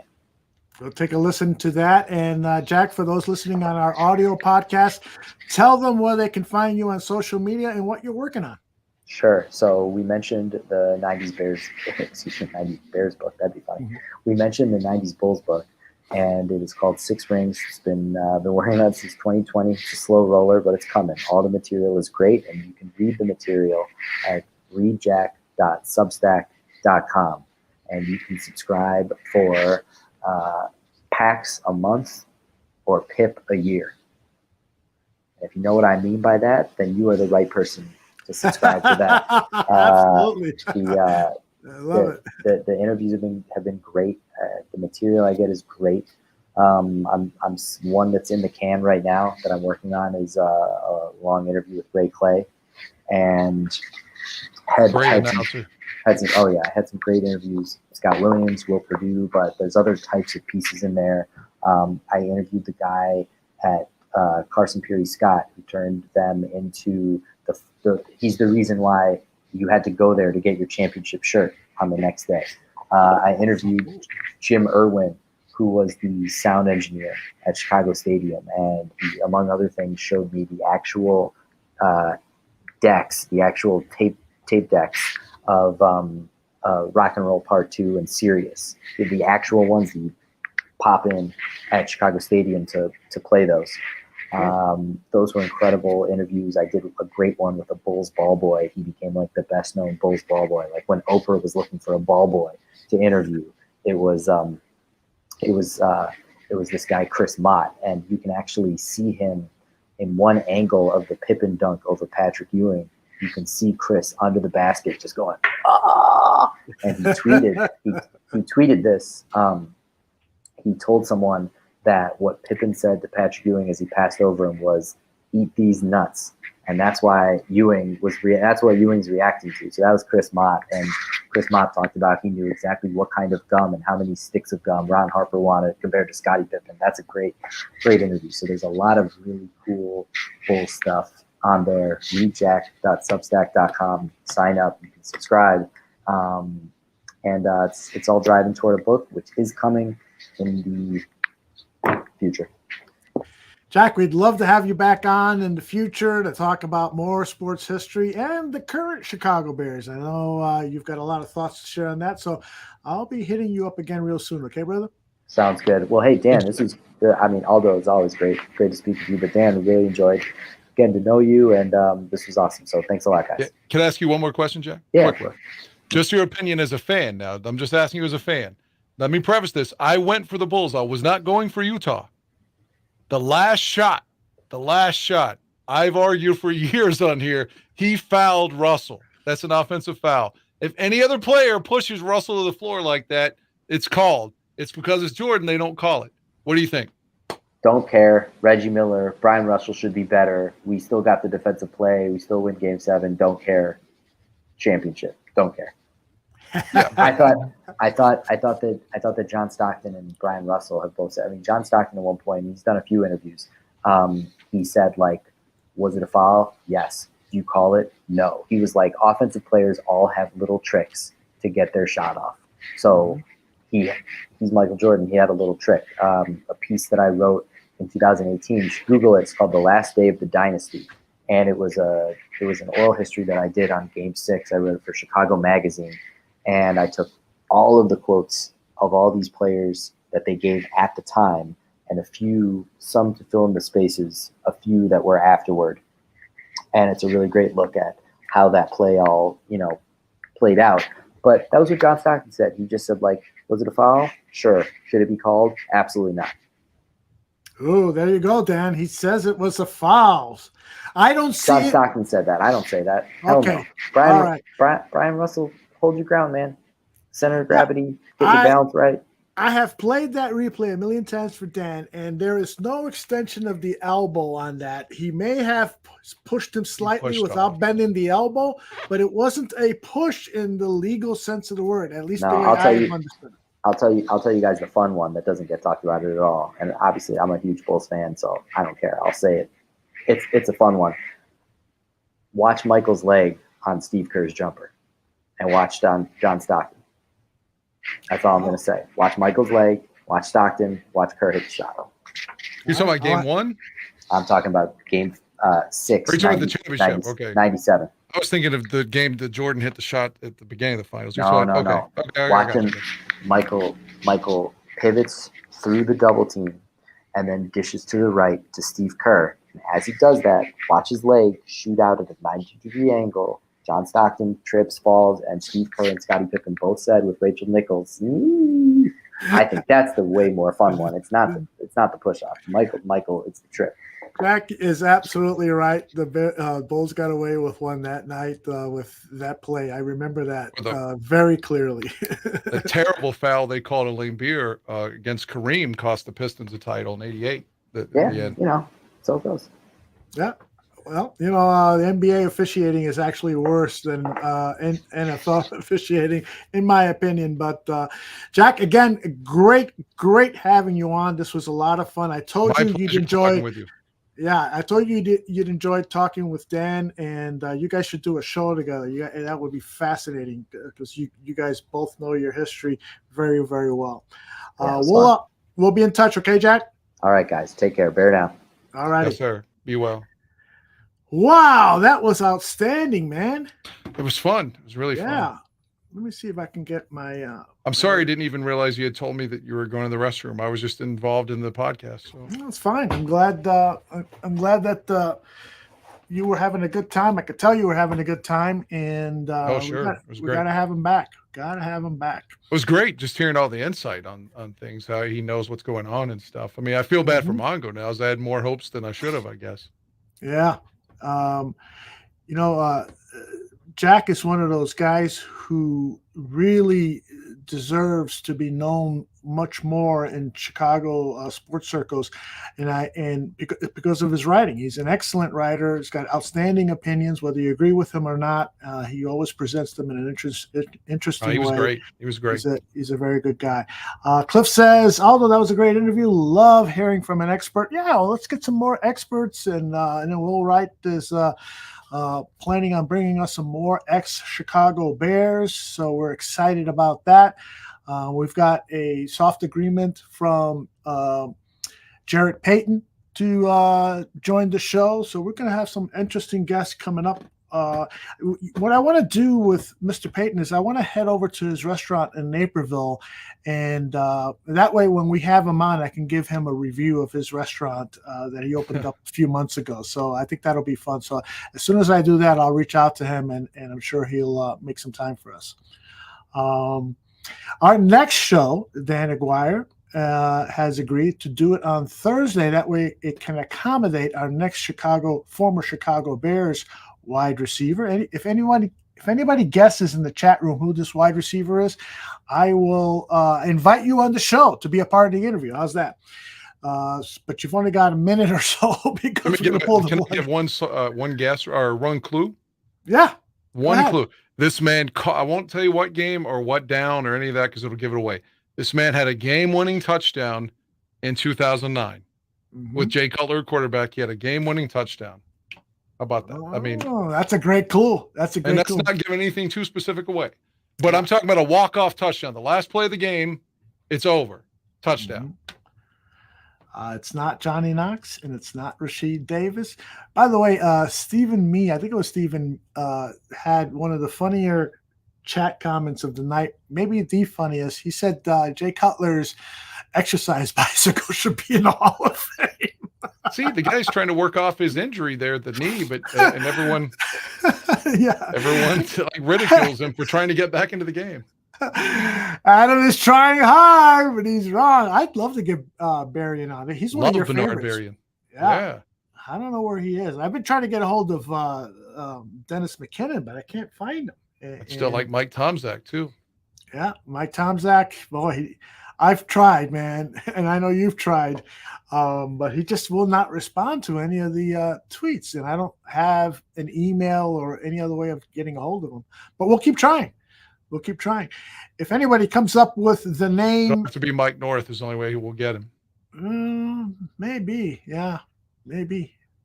I think Mike has his phone number. I'll ask Mike. Mike and I are recording something in the next couple of days.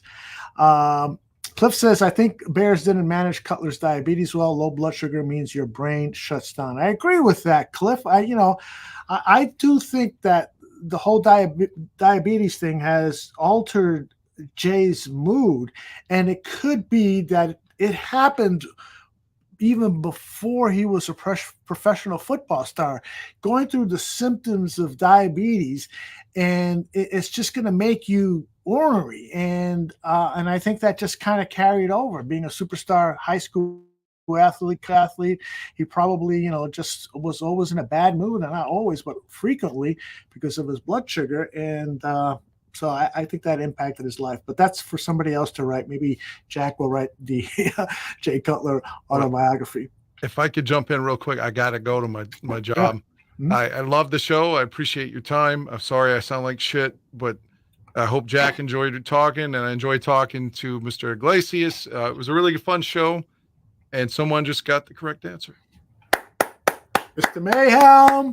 It was against the Minnesota Vikings, and how that game was so important that had the Vikings won, they would have had home field advantage, and the championship game against New Orleans would have been in the Metrodome. Mm-hmm. Conversely, they had to go to the Superdome, and that cost them a Super Bowl. The Bears beating Minnesota cost them a Super Bowl with Brett Favre. So that's fan-fucking-tastic. That's fantastic. Mr. Mayhem, if you want to jump in on the show with us when we have Devin on, hit me up. Are you on Twitter? If so, hit me up at Barroom Network in the DMs. Now, what if Devin says, I can't do it? Are we still going to go on Tuesday? Well, I think he's locked in for next Thursday. So, all right. But I'll double check that. If for some reason we learn that he can't make it next Thursday, we'll go back to Tuesday. How's that? All right. Love you, man. I got to go. Love you too, brother. Take care. All right. Safe travels. That is Senor Dan Aguirre. I'll just wrap things up here quickly. Let me put a better background there. And I just want to thank all of you folks who have joined us live tonight, and those of you listening on demand or watching on demand. Thank you all very much for being a part of Bear Their Souls. Mr. Mayhem, hit me up. I enjoyed the show. Thank you, Mr. Mayhem. And again, the invitation to come on and talk to Devin is open for you. Just get a hold of me at Barroom Network on Twitter, and if you want to send me an email, let me see if I can put it up on the screen. My Barroom account is not working properly, so just hit me with an email there, Mr. Mayhem. Cliff says, let's talk movies. My wife was watching Saturday Night Fever and got turned off by the sex. The Sex in the Back Seat with Donna Pascal, I believe, was the name of the actress. So that's probably the scene that turned her off. Yeah, it was pretty raunchy. I mean, it was, and those of us who live that kind of lifestyle, there was a lot of backseat sex going on, and sometimes it wasn't pretty. So that's the scene, right? Exactly. Yeah, frankly, I have not seen anything recently other than I saw a multi-part series that was from a few years ago. I think it was the year of the pandemic, called Unbelievable, and I believe it was on Netflix, and it's the story of a serial rapist, and it starts off with a young woman being raped, and she's recalling the story to police officers. And this young woman comes from a background of having been sexually assaulted. She went from foster home to foster home, and so forth. And during the course during the course of her stays at foster home, she would sometimes exaggerate the truth or sometimes act promiscuously and so forth. And one of her foster parents revealed that to the police, and that immediately casted doubt on the police officers. The police officers believing this young woman, and they dropped the case and even forced her to apologize because this young woman was so tormented she was easily led astray.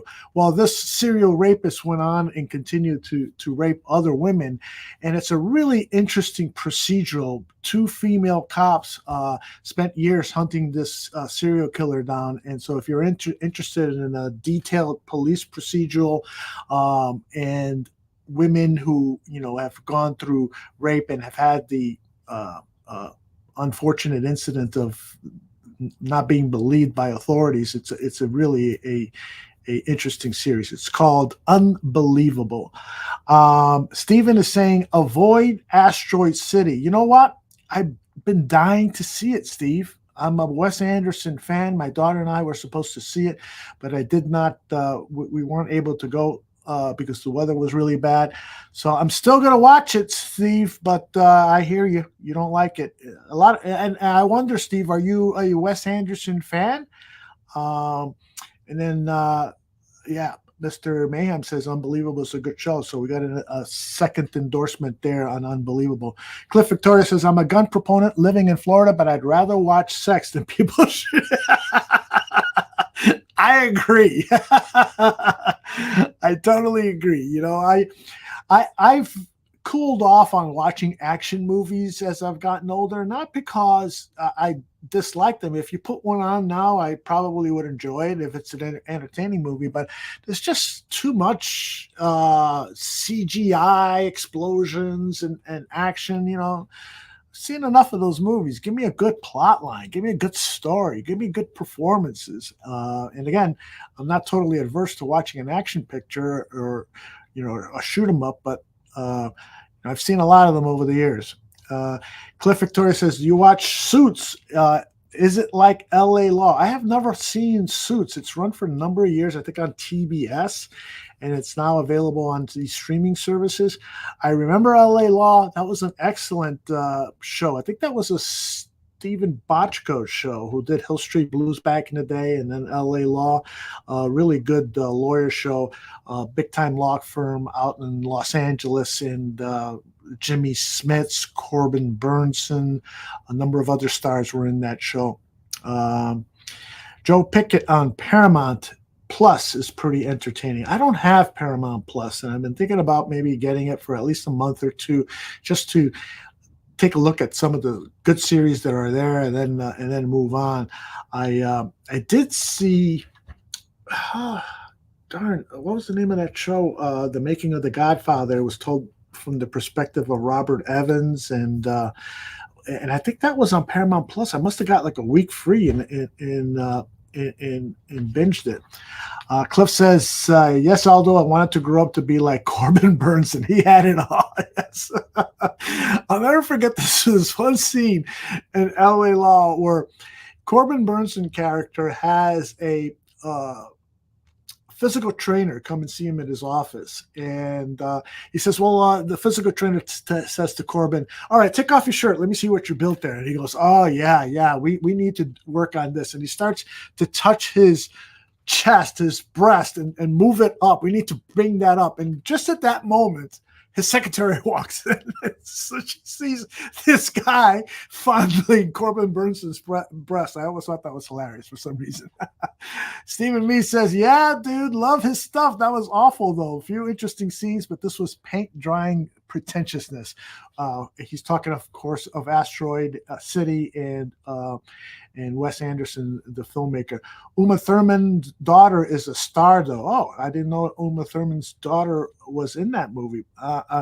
And one of the things about Wes Anderson, and I'm sure this is one of the reasons why you love his stuff, is how he photographs movies. He's got this kind of style. I forget what it's called, like a diorama style, how he sets up the camera and shoots in this widescreen. I'm dying to see it up in a big screen, but I'm probably going to missed my opportunity. So either way, I'll check it out and let you know, Steve. Jack Ryan on Prime Video is good, says Mr. Mayhem. Yeah, I saw the first 2 seasons. I'm anxious to watch this final season, season 3. I think it's a very, very, very well-produced action series. And the guy that plays Jack Ryan is excellent in it. I forgot his name. The Offer. I saw The Offer. It's excellent. Really good, Mo Bierman. And fucking Foster says, I'm a comedy buff. What have you seen lately that's made you laugh, Mr. Foster? Cliff Victoria says, I have to check out Jack Ryan too. Yeah, Jack Ryan, man. Cliff, have you seen any of the first 2 seasons? It's really well done. I mean, it's shot different areas of the world. It's very well paced. The Jack Ryan character is unlike the versions we've seen in motion pictures. It's great. Mr. Mayhem says Sons of Anarchy on Hulu is great. Oh man, I actually own the DVDs of the first 2 seasons and have not gotten around to see it. So I might ditch the DVDs and just watch it on Hulu. Fucking Foster says Retro's face is what makes him laugh. Yeah, Retro has that face, man. There's no doubt about it. You won't look at it, you just start cracking up, just like his wife does when she looks at his penis. Got you, Retro. And Cliff says, no, he hasn't watched the first 2 seasons. Oh, so you're a very lucky man, Cliff. You get to binge all 3 seasons.